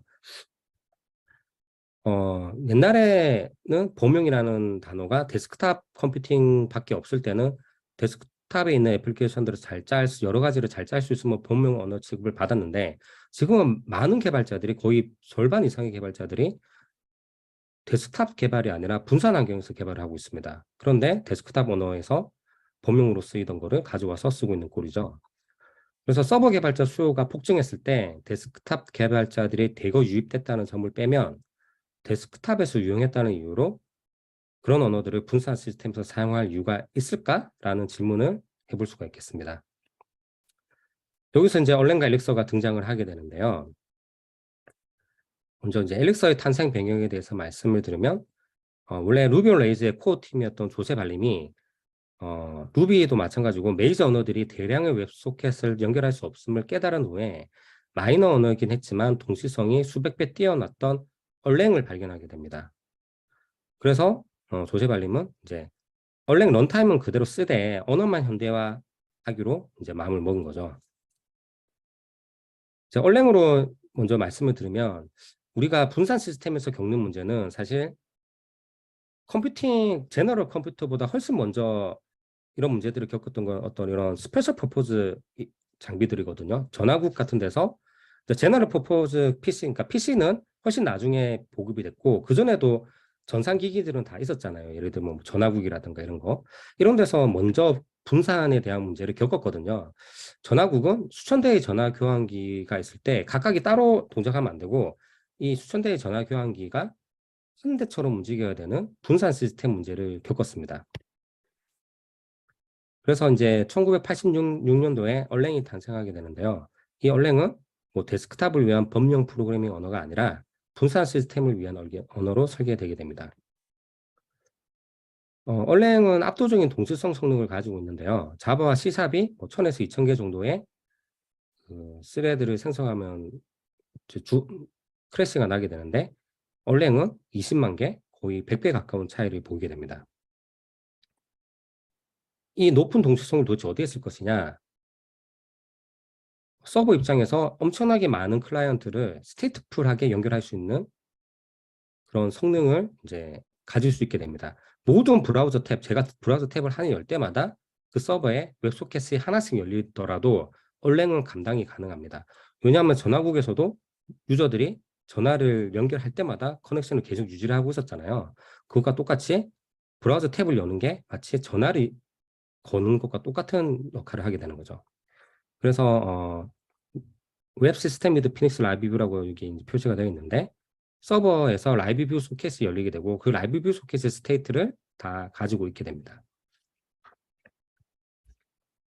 그리고 얼랭은 OS와 유사한 런타임을 가지고 있는데요.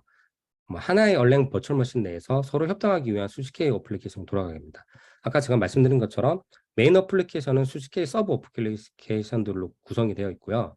이거는 잘 생각해 보시면 지금 많은 회사들이 하고 있는 마이크로 서비스 아키텍처와 비슷합니다.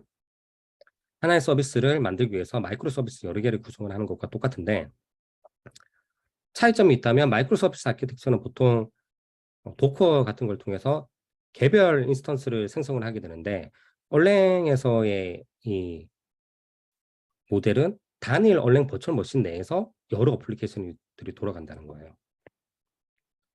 그래서 데모로 디스트리뷰션을 제가 보여드릴 텐데요. 음,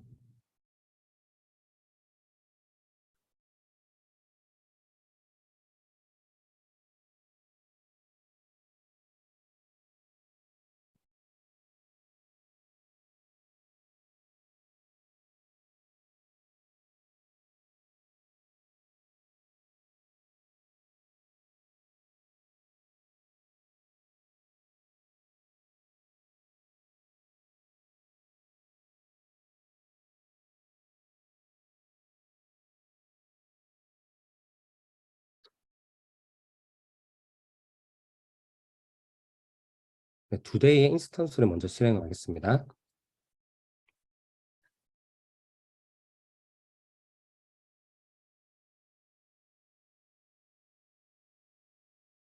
자, 이렇게 두 대의 얼랭 인스턴스를 실행을 했고요.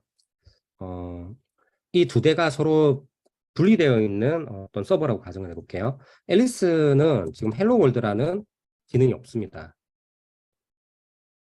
밥은 헬로 월드라는 기능이 존재합니다. 이럴 때 앨리스가 이 헬로 월드라는 기능을 사용을 하고 싶다면 밥 서버 쪽에 REST API를 만들고 앨리스가 그 REST API를 호출을 하는 식으로 동작을 해야 되겠죠. 기존의 언어들이라면. 하지만 제가 이 얼랭이 굉장히 강력한 분산 능력을 가지고 있다고 말씀드렸는데 얼랭에서는 그렇게 할 필요가 없습니다. 우선 지금은 서로 연결이 되어 있지 않은데요. 노드.점 리스트를 해보면 빈값이 나옵니다. 그리고 노드.점 셀프로 하면 자기 노드의 이름을 볼 수가 있는데요.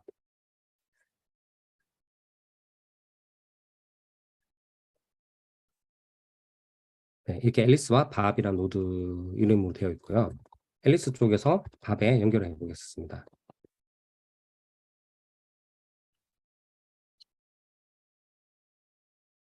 연결을 하게 되면 연결된 노드 리스트에 밥이 뜨게 되고요. 밥 입장에서도 뜨게 됩니다. 앨리스가 뜨게 됩니다. 그럼 이렇게 되면 앨리스는 밥에 있는 함수를 쉽게 호출할 수 있습니다.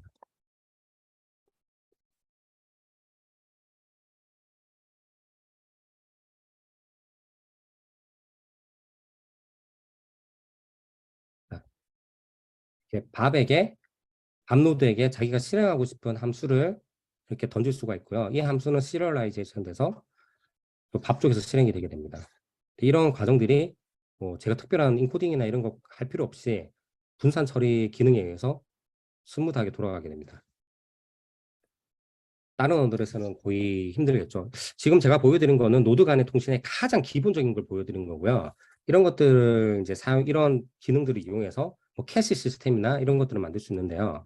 어, 엘릭서 같은 경우에는 레디스를 사용할 필요가 전혀 없거든요.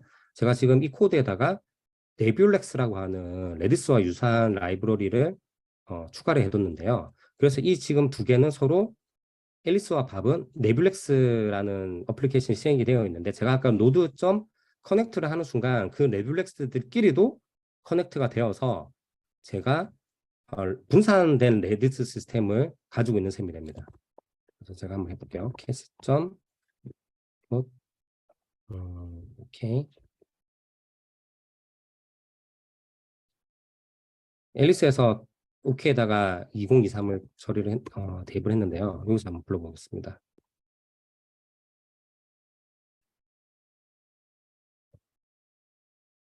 네, 이렇게 분산된 레디스 시스템을 아주 쉽게 이제 가질 수가 있습니다. 네, 엘릭서는 함수형 언어라고 말씀을 드렸는데 이렇게 값이 아니라 함수형 언어에서는 함수도 퍼스트 클래스 시티즌이거든요. 퍼스트 클래스 시티즌이라고 하는 거는 저런 스트링이나 숫자 같은 게 들어가는 곳에는 값이 들어가는 곳에 함수도 들어갈 수 있다는 뜻이거든요. 그러니까요. hello.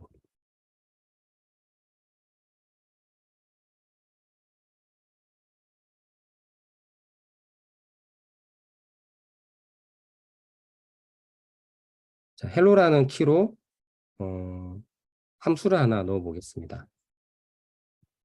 그러면 밑에서 보게 되면 이렇게 함수가 들어있다는 걸 볼 수가 있고요. 얘를 실행을 하게 되면 이렇게 헬로 월드가 찍히게 됩니다. 이 기능은 레디스 같은 데서는 흉내 내기가 상당히 어렵겠죠. 거의 안 될 거라고 봅니다. 이 분산 처리를 기본적으로 내장을 하고 있기 때문에 내장을 하고 있고 함수가 퍼스트 클래스 시티즌이기 때문에 뭐 값이 쓰일 수 있는 곳에 함수를 늘 쓸 수 있다고 생각하시면 되고요. 그렇기 때문에 아주 강력하게 이제 추상화를 할 수가 있게 됩니다. 자, 여기까지가 분산 데모였습니다. 분산이 지원되지 않는 이런 분산이 어려운 곳에서는 이제 레디스를 사용을 하게 되는데요. 근데 레디스를 사용하면서 여러 가지 함수들을 이제 사용을 해야 됩니다. 레디스에 코맨드들이 있거든요. 예를 들면 뭐 리스트에다가 마지막에다가 어펜드를 한다던가 그런 거를 할 수가 있겠죠. 리스트 어떤 원소를 집어넣을 때 어떤 키에다가 어떤 키를 리스트로 만들고 레디스 안에 리스트가 존재하는데 이쪽 서버들은 그 리스트에다가 뭐 어떤 엘리먼트를 뒤에다가 추가한다던가 그런 것들을 할 수 있도록 레디스가 여러 가지 기능들을 제공을 해주는데요. 근데 이런 기능들은 사실은 엘릭서에서는 필요가 없습니다. 왜냐하면 아까 보여드린 것처럼 엘릭서에서는 함수 자체를 전달할 수 있기 때문에 이렇게 나열되어 있는 레디스가 제공해주는 함수들이 아니라 모든 함수를 다 사용할 수 있거든요. 어떤 키에 대한 값을 업데이트할 때 리스트 뒤에다가 어펜드 하는 건 당연하고 심지어는 거기다가 네트워크 호출 같은 아주 오래 걸리는 작업, 물론 좋은 패턴은 아닙니다만 그런 것들도 다 넣을 수 있는 거죠. 그러니까 아무 함수나 호출이 가능하기 때문에 이렇게 서로 다른 이기종 간에 어떤 호환이 되지 않아서 이런 레디스의 코맨드들을 만들어야 되는 그런 경우가 없습니다.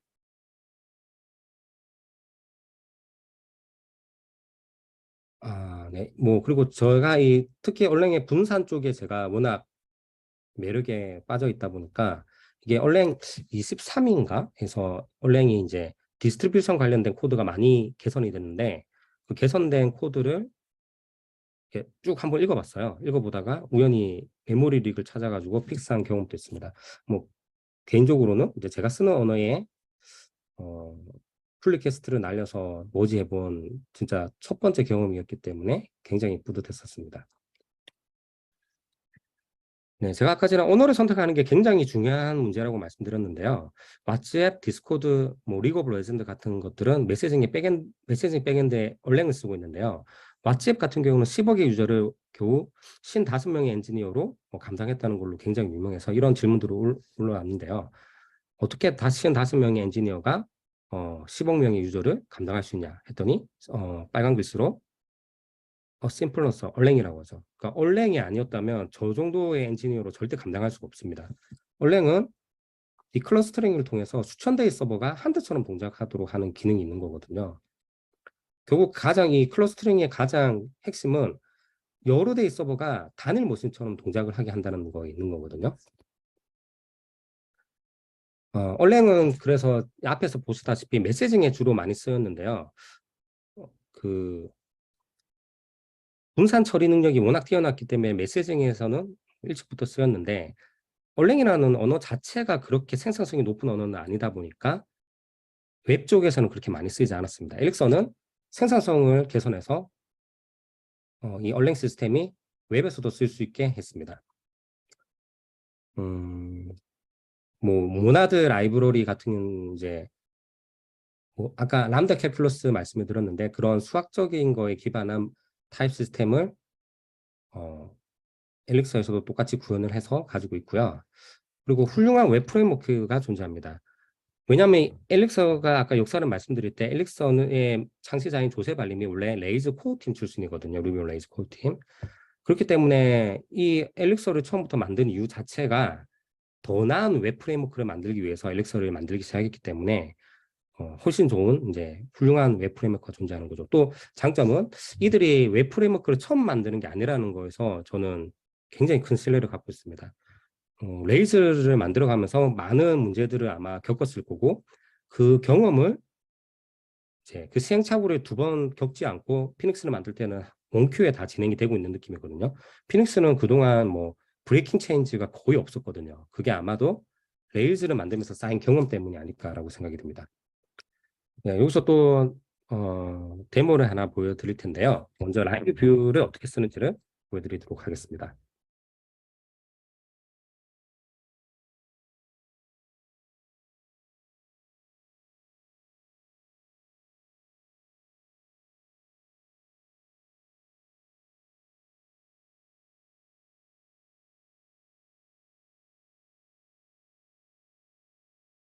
네, 지금은 초기 그냥 어, mix phx new라고 하는 명령어를 통해서 이 명령어를 통해서 만들어진 초기 단계, 초기 상태고요. 지금 서버를 띄워보면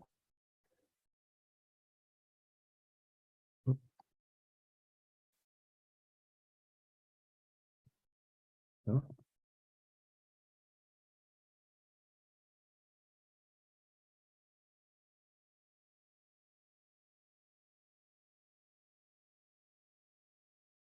네, 좋습니다.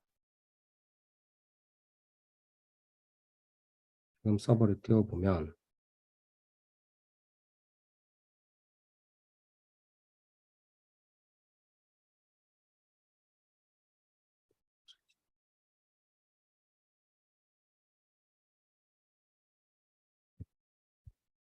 네, 지금 서버를 띄워보면 이렇게 기본 피닉스 디폴트 화면이 이렇게 나와 있습니다. 저는 아우터로 가서 제가 아까 매크로라고 말씀드린 게 이제 이런 것들인데요. 여기 보면 어, 파이프라인이라든가 스코프 이런 것들은 다 매크로입니다.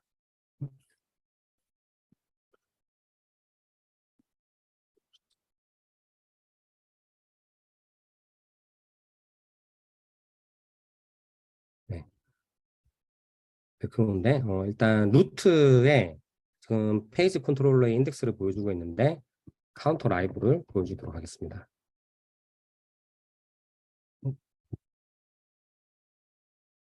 네.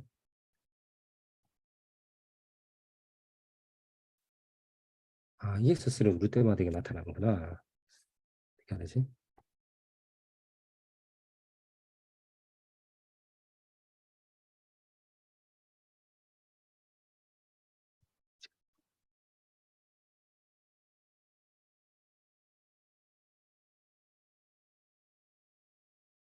네, 다시 네, 다시 하겠습니다.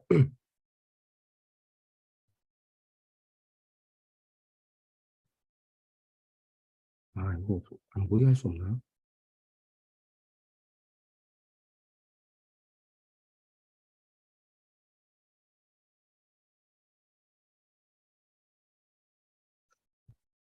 이거 때마다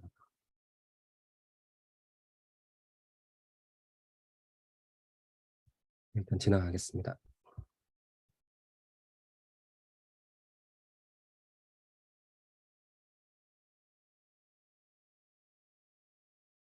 네, 지금 로컬호스트 4000번에 루트로 들어오게 되면 이렇게 피닉스 디폴트 화면이 보이고요. 이 부분을 제가 라이브 뷰로 바꿔보도록 하겠습니다. 라우터 AX 라우터 파일로 들어가고요. 여기서 게시 아니라 라이브로 바꾸고 카운터 라이브로 바꾸겠습니다. 카운터 라이브에 가게 되면 아직은 비어 있거든요. 그래서 네, 지금은 요즘은 뭐 코파일럿이 워낙 자동 완성을 많이 주다 보니까 되게 라이브 데모도 하기가 좀 편한데요. 뭐 지금 거의 다 나와 있죠. 이렇게 아마 카운터라는 이름으로부터 이걸 유출한 것 같습니다. 네, 이렇게 마운트 함수를 만들어주고 제일 먼저 무조건 해야 되는 거는 랜드 함수를 만들어줘야 됩니다.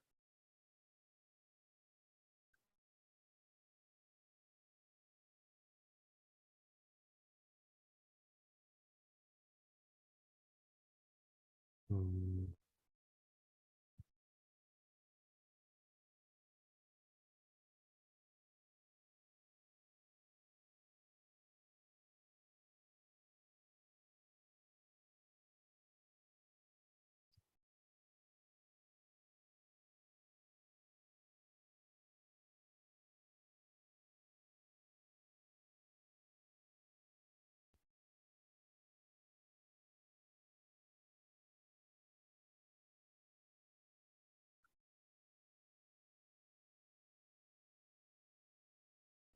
디크리먼트.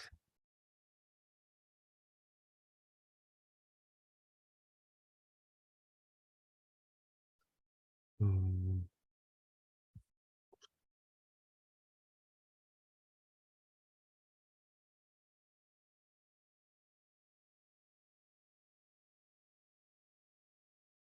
음, 아, 라우터가 잘못됐네요. 네, 알겠어요. 알겠어요.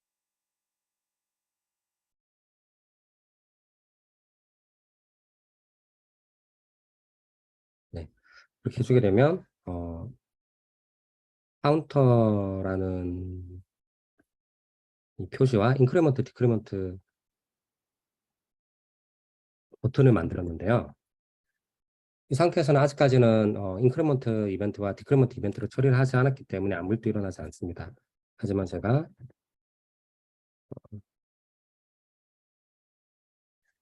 인크리먼트 이벤트를 제가 잘 작성을 해주네요. 발럿이. 네, 디크리먼트도 잘 작성해주네요.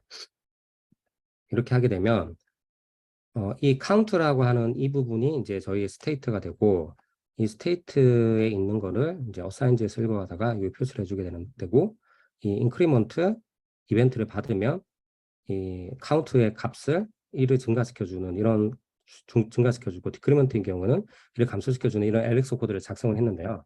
여기 가서 이렇게 보면 네, 잘 되죠. 그래서 서버 LX 코드만으로도 자바스크립트 없이 어떤 웹 애플리케이션을 만들 수가 있습니다. 지금 가장 단순한 걸 보여드려서 그렇지 여기서 데이터베이스를 읽든가 뭐든지 다 할 수 있겠죠, 사실. 그렇습니다. 네.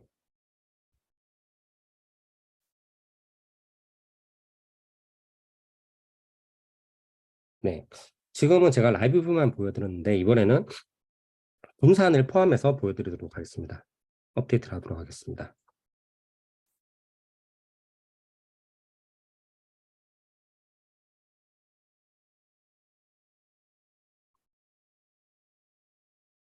일단 두 개를 띄워보도록 할게요. 분산을 하려면 두 개를 해야 되니까. 음,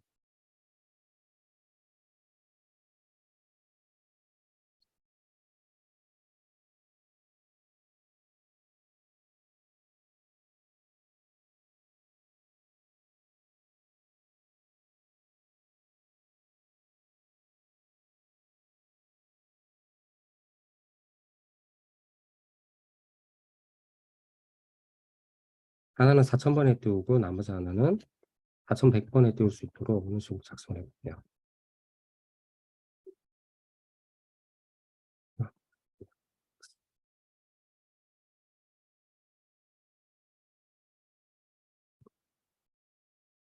아,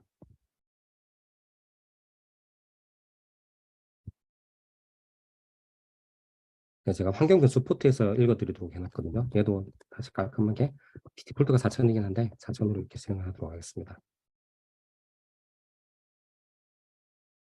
네, 두 개가 실행이 됐고 그러면 4,000번은 이렇게 되어 있고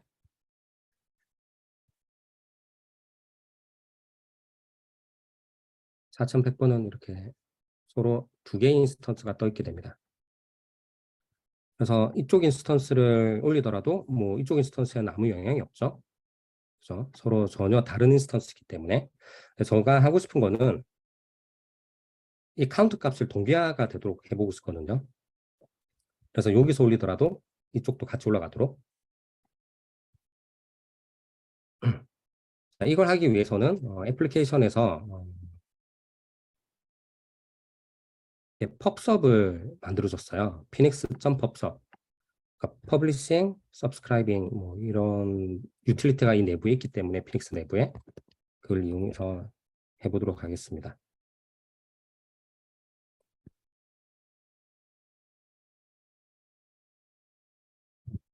우선 저 펍섭 채널에 서브스크라이브를 해야 되는데요. 소켓이 있는지, 웹소켓이 연결되는지 확인한 이후에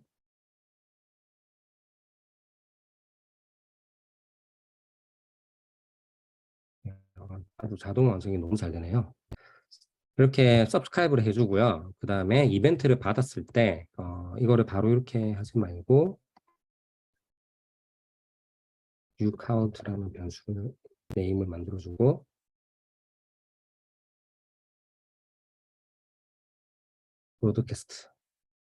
브로드캐스트를 다 해주네요.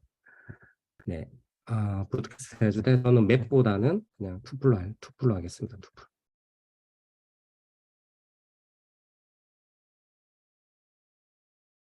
그러면 똑같이 디크리먼트인 경우에도 해주고 여기는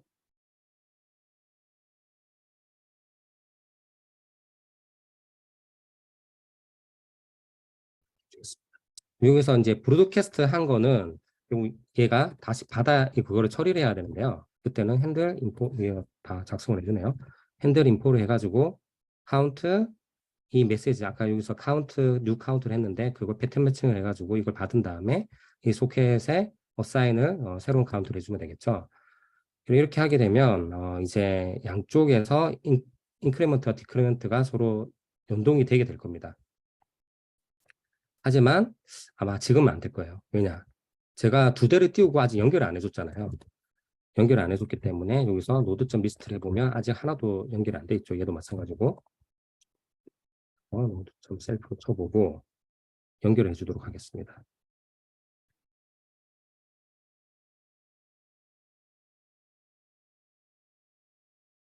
좀 보면 서버 연결됐죠. 자, 이렇게 연결을 하는 순간 펍섭들도 서로 연결이 됐거든요. 그렇기 때문에 제가 여기서 이제 인크리먼트를 하게 되면 자, 양쪽이 모두 같이 올라가는 걸 보실 수 있죠. 분산이 엘릭서에서는 이렇게 쉽습니다. 네, 근데 이게 한 가지 문제가 있는 거는 카운터 값을 저장한 게 아니기 때문에 이렇게 리프레스를 왼쪽 탭 지금 리프레스를 시켰는데 리프레스를 시키게 되면 얘는 0부터 시작합니다. 그리고 제가 인크리먼트를 하게 되면 이쪽에 있는 서버가 0에서 1로 변경한 다음에 그 1로 변경된 거를 오른쪽에 전달하게 되겠죠. 그래서 9가 갑자기 1이 되어 버립니다. 그 상태를 아직까지 저장하고 있는 건 아니죠. 그러면 이 상태를 저장하기 위해서는 분산된 그 노드 노드 클러스터 간의 상태를 저장하기 위해서 제가 아까 전에 캐시를 썼잖아요. 마찬가지로 여기도 한번 그 캐시 네뷸렉스라고 하는 캐시를 사용해서 상태가 유지되도록 한번 해보겠습니다. 우선 처음에 마운트가 됐을 때 카운트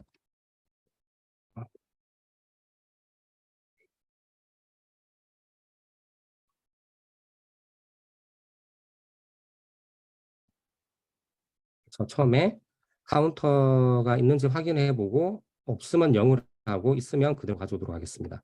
그리고 얘는 카운트를 하도록 하고요. 그 다음에 이제 변경되는 부분에서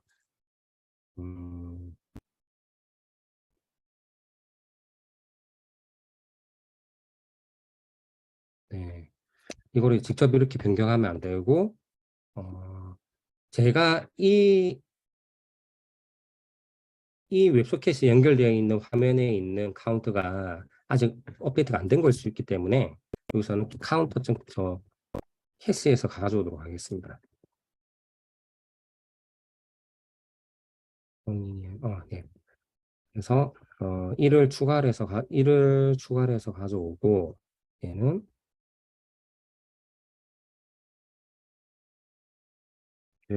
빼서 가져오도록 하겠습니다.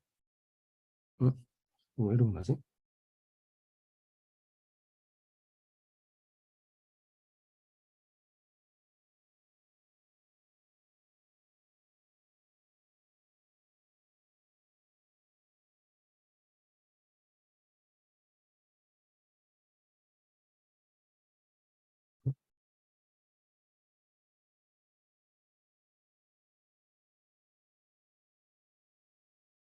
제가 생각했던 그 카운터가 불리고 있지 않네요.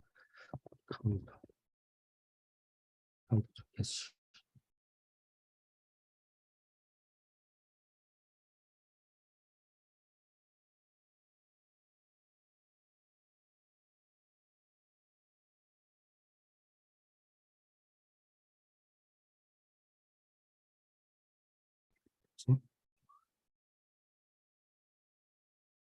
이거 미리 다 해본 건데 좀 음,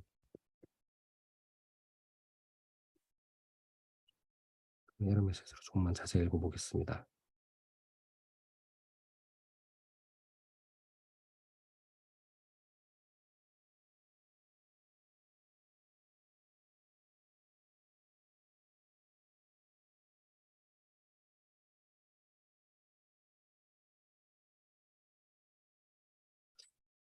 그러면 일단 오늘 제가 해놓은 거에서 한번 복사를 해볼게요. 뭐가 달라졌는지 모르겠지만.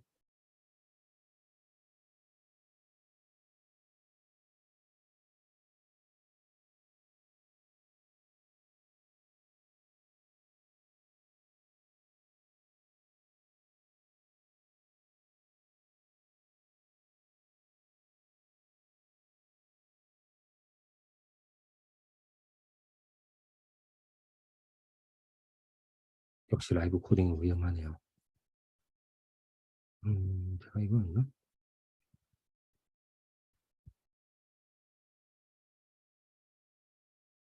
음, 제가 뭔가 오타를 낸 것 같은데 정확한 이유를 모르겠네요. 네, 내용은 똑같습니다. 네, 이 카운터가 아까 전에 다른 모드로 주냈었는데 네, 어쨌든 그 내용은 똑같고요. 지금 같은 경우에는 그 네뷸렉스가 하는 캐시에다가 값을 저장을 하기 때문에 이렇게 한 이후에 얘를 다시 리프레시를 시켜도 원래 값이 유지가 됩니다. 그리고 제가 리전이라고 하는 걸 추가를 했는데요. 이거는 잠시 뒤에 제가 글로벌 배포를 할 거기 때문에 이렇게 추가를 했습니다. 네, 이렇게 해서 분산되어 있으면서 공유 스토리지를 가지는 카운터 시스템을 간단하게 만들어 봤습니다.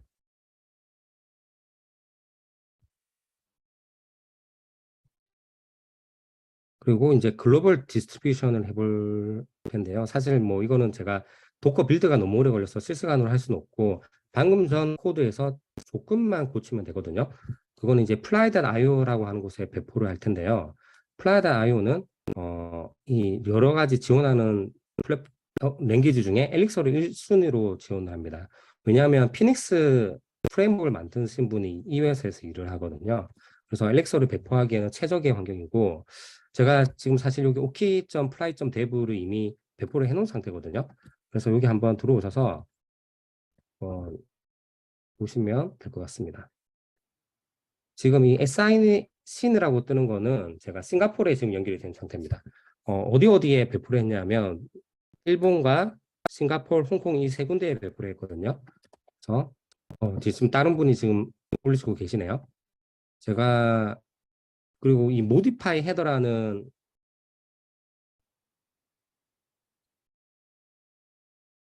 이걸 사용하면 다른 데 접근을 할 수가 있거든요. fly, prefer, region이라고 하는 헤더를 추가를 해주면 되는데 일본의 경우에는 나리타, NRT거든요. 이렇게 해서 NRT에 와 있는데 지금 보시면 싱가포르, 나리타 그리고 한 군데 홍콩까지 제가 추가를 해보겠습니다. 네, 여기는 얘는 홍콩으로 되어 있는데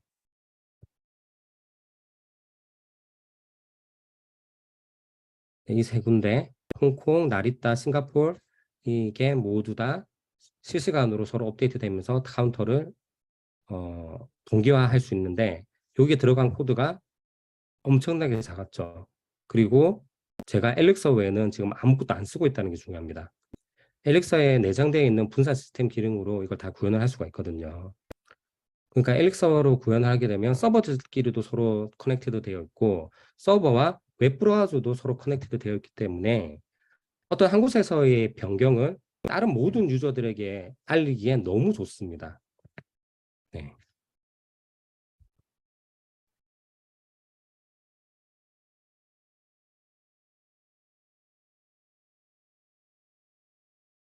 네, 이렇게 크롬 확장 모드 헤더를 통해서 다른 리전 선택이 가능하기 때문에 네, 저렇게 해볼 수가 있고요. 그래서 정리를 하자면 엘릭서와 라이브뷰를 얻을 수 있는 것은 프론트엔드의 경우에 브라우저에 대량을 자바스크립트 다운로드 없이 서브 사이드 렌더링이 된 싱글 페이지 애플리케이션이 구현이 가능합니다. 백엔드의 경우에는 웹 프론트엔드만을 위해서 REST API를 따로 만들지 않아도 되고요. 마이크로 서비스 내부의 통신만을 위해서 API를 만들지 않아도 됩니다. 그리고 뭐 방금 글로벌 배포하는데 제가 엘릭서만 썼던 것처럼 레디스나 카프카, 주키퍼 등을 사용하지 않아도 됩니다. 네, 생산성 측면에서도 리스프와 동일한 컴파일 타임 매크로를 통해서 정형화된 코딩 작업을 사라지게 할 수 있습니다. 성능과 생산성 면에서 정말 압도적이라고 말씀드릴 수 있겠습니다. 그래서 인터넷에서 찾은 이제 어떤 그림인데요. 이제 여러 웹 프레임워크들을 이렇게 다 돌아봤자 어차피 최종적으로 엘릭서를 하게 될 거니까 그냥 엘릭서 하라는 어떤 짤이거든요. 그러니까 루비에 있던 분들이 보통 이제 다른 언어로 많이 늘어가는데 루비에서 뭐 JRuby, 자바, 스프링, 뭐 클로즈 이렇게 쭉 돌아봐야 결국 피닉스를 쓰게 될 거니까 피닉스를 쓰라는 얘기인데 저도 너무 공감이 됩니다. 그래서 마지막 잘로 준비해봤습니다. 이걸로 제 발표는 끝이고요. 네, 이제 채팅창에서 제 질문을 좀 받아보겠습니다.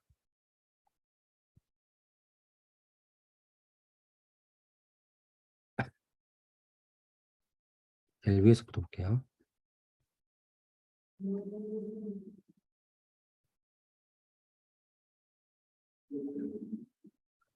뷰로 싱글 페이지 애플리케이션 개발을 해보니 사이즈 때문에 초기 다운로드가 문제가 되는데 엘릭서의 경우 그런 문제가 없을까요? 네, 이런 문제가 아예 없습니다. 아까 이제 제가 엘릭서의 경우에는 비즈니스 로직을 전혀 포함하지 않은 그냥 인풋을 서버에 전달하고 서버로부터 온 돔디프를 브라우저에 적용하는 아주 작은 자바스크립트 하나만 다운로드 받게 되거든요. 모든 코드가 엘릭서로 구현되기 때문에 자바스크립트 코드가 거의 없습니다. 그렇기 때문에 뭐 그런 문제는 없습니다. 그다음에 엘릭서를 주 언어로 쓰시면서 서브 구축 면이나 커리어 같은 면에서 불편한 점은 없었는지 궁금합니다. 저는 커리어 같은 면에서는 제가 제가 CTO를 좀 해왔기 때문에 제가 CTO로서 제 롤은 가장 적은 개발자 숫자로 가장 높은 퍼포먼스를 내는 거지 대세 언어를 따라가야 된다 이런 거는 제 미션에 없었다고 생각하기 때문에 크게 불리한 점은 없었습니다. 그리고 채용에 있어서도 의외로 괜찮은데요. 왜냐하면 엘릭서 같은 언어들에 눈을 뜨고 있는 개발자들은 보통 뛰어난 개발자들이 좀 많습니다. 실제로. 그래서 채용 면에서도 저는 좀 이득을 봤다고 생각합니다. AWS, GCP, 애저 등의 클라우드에서 스케일업을 어떻게 하는지도 궁금합니다. 네, 이거는 보통 이제 그 아까 클러스터링 하는 쪽에 제가 콘피그를 보여드릴 텐데요. 클러스터링 콘피그를 보여드리면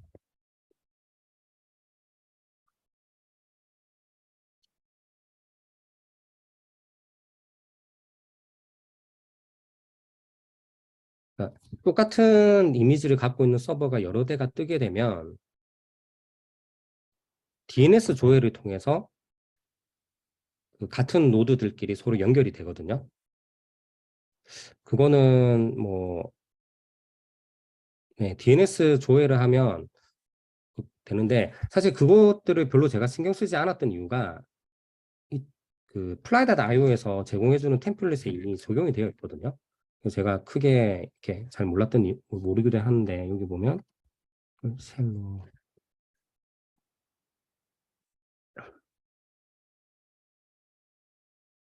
릴리즈 노드의 이름을 플라이 앱 네임에다가 IP로 이렇게 하게 되고요.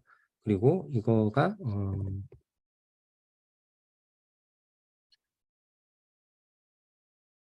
이 리브 클러스터라는 게 결국에는 다른 노드들을 찾아서 스스로 연결을 하는 거거든요.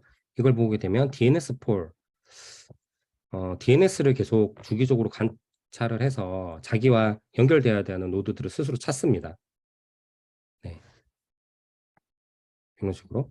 이게 아마 라운드 로빈 DNS 같은 걸 사용을 하는 걸 거예요. 그래서 똑같은 예를 들어 지금 같은 경우는 오키.점 인터널이 될 텐데 저 프라이빗 네트워크 내에서 오키.점 인터널에 대해서 DNS를 조회를 하면 뭐 IP가 계속 바뀌면서 나온다든가 아니면 처음부터 여러 IP가 나오다든가 이렇게 돼서 그 연결해야 되는 노드들을 스스로 찾을 수가 있는 거죠. 네.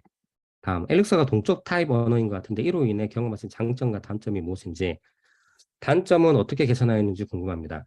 동적 타입 언어가 처음에 접할 때는 이게 스태틱 타입 언어에 비해서 너무 안 좋아 보일 수 있거든요. 그래서 엘릭서를 처음에 이제 많은 분들이 엘릭서의 이 깊은 분산이나 이런 것들을 접하시기 전에 그냥 뭐 그러니까 절차적 프로그램, 시퀀셜 프로그래밍, 그냥 if, 케이스 이런 거 해보다가 타입이 없네라고 하면서 빨리 포기하시는 경우가 있는데, 저는 비즈니스 애플리케이션 레벨에서는 스태틱 타입이 그렇게까지 뭐 엄청나게 뭐꼭 필요한지에 대해서 조금 의문이긴 합니다.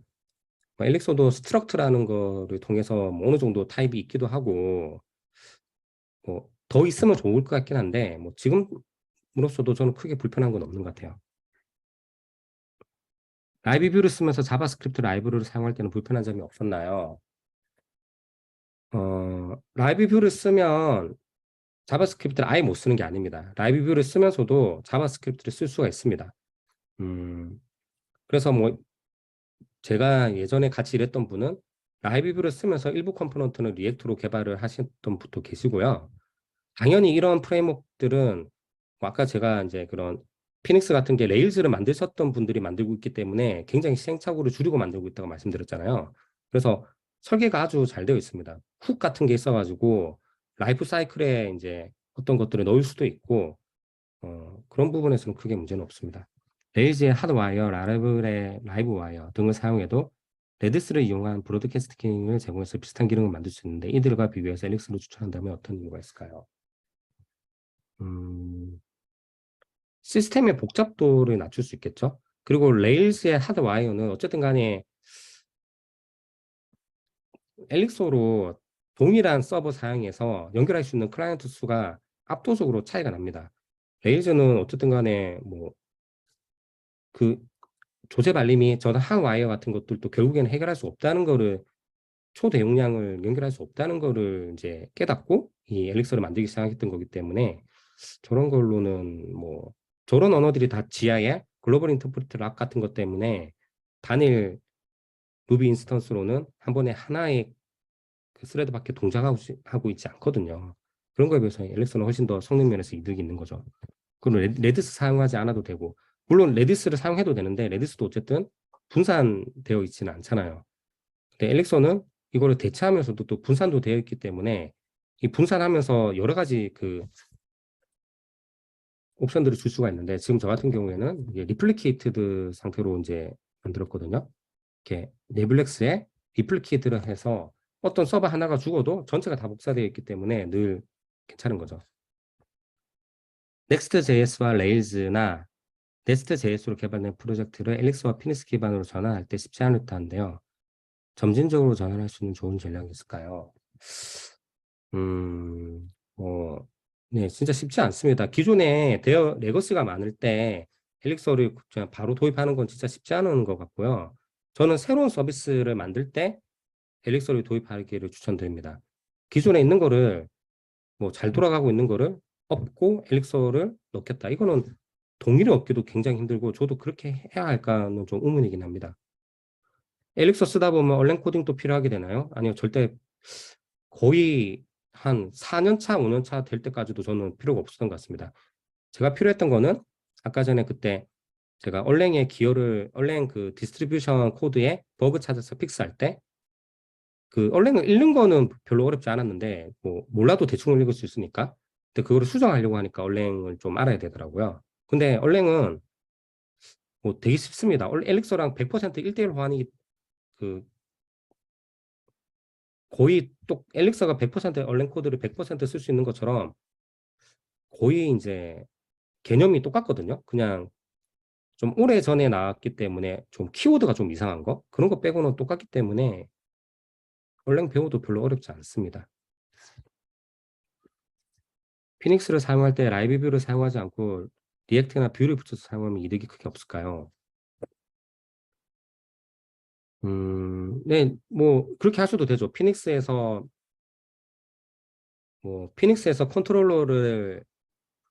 컨트롤러로 REST API를 만들고 리액트나 뷰를 사용하시면 되는데, 저는 그렇게 할 거면 피닉스를 사용하지 말고 엘릭서에도 그 GraphQL이나 REST API를 만들기 위한 전용 다른 프레임워크들이 있거든요.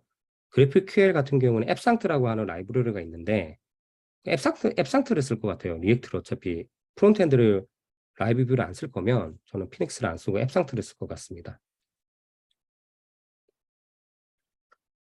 네, 딱 10시인데 네. 여기서 종료를 하면 될 것 같습니다.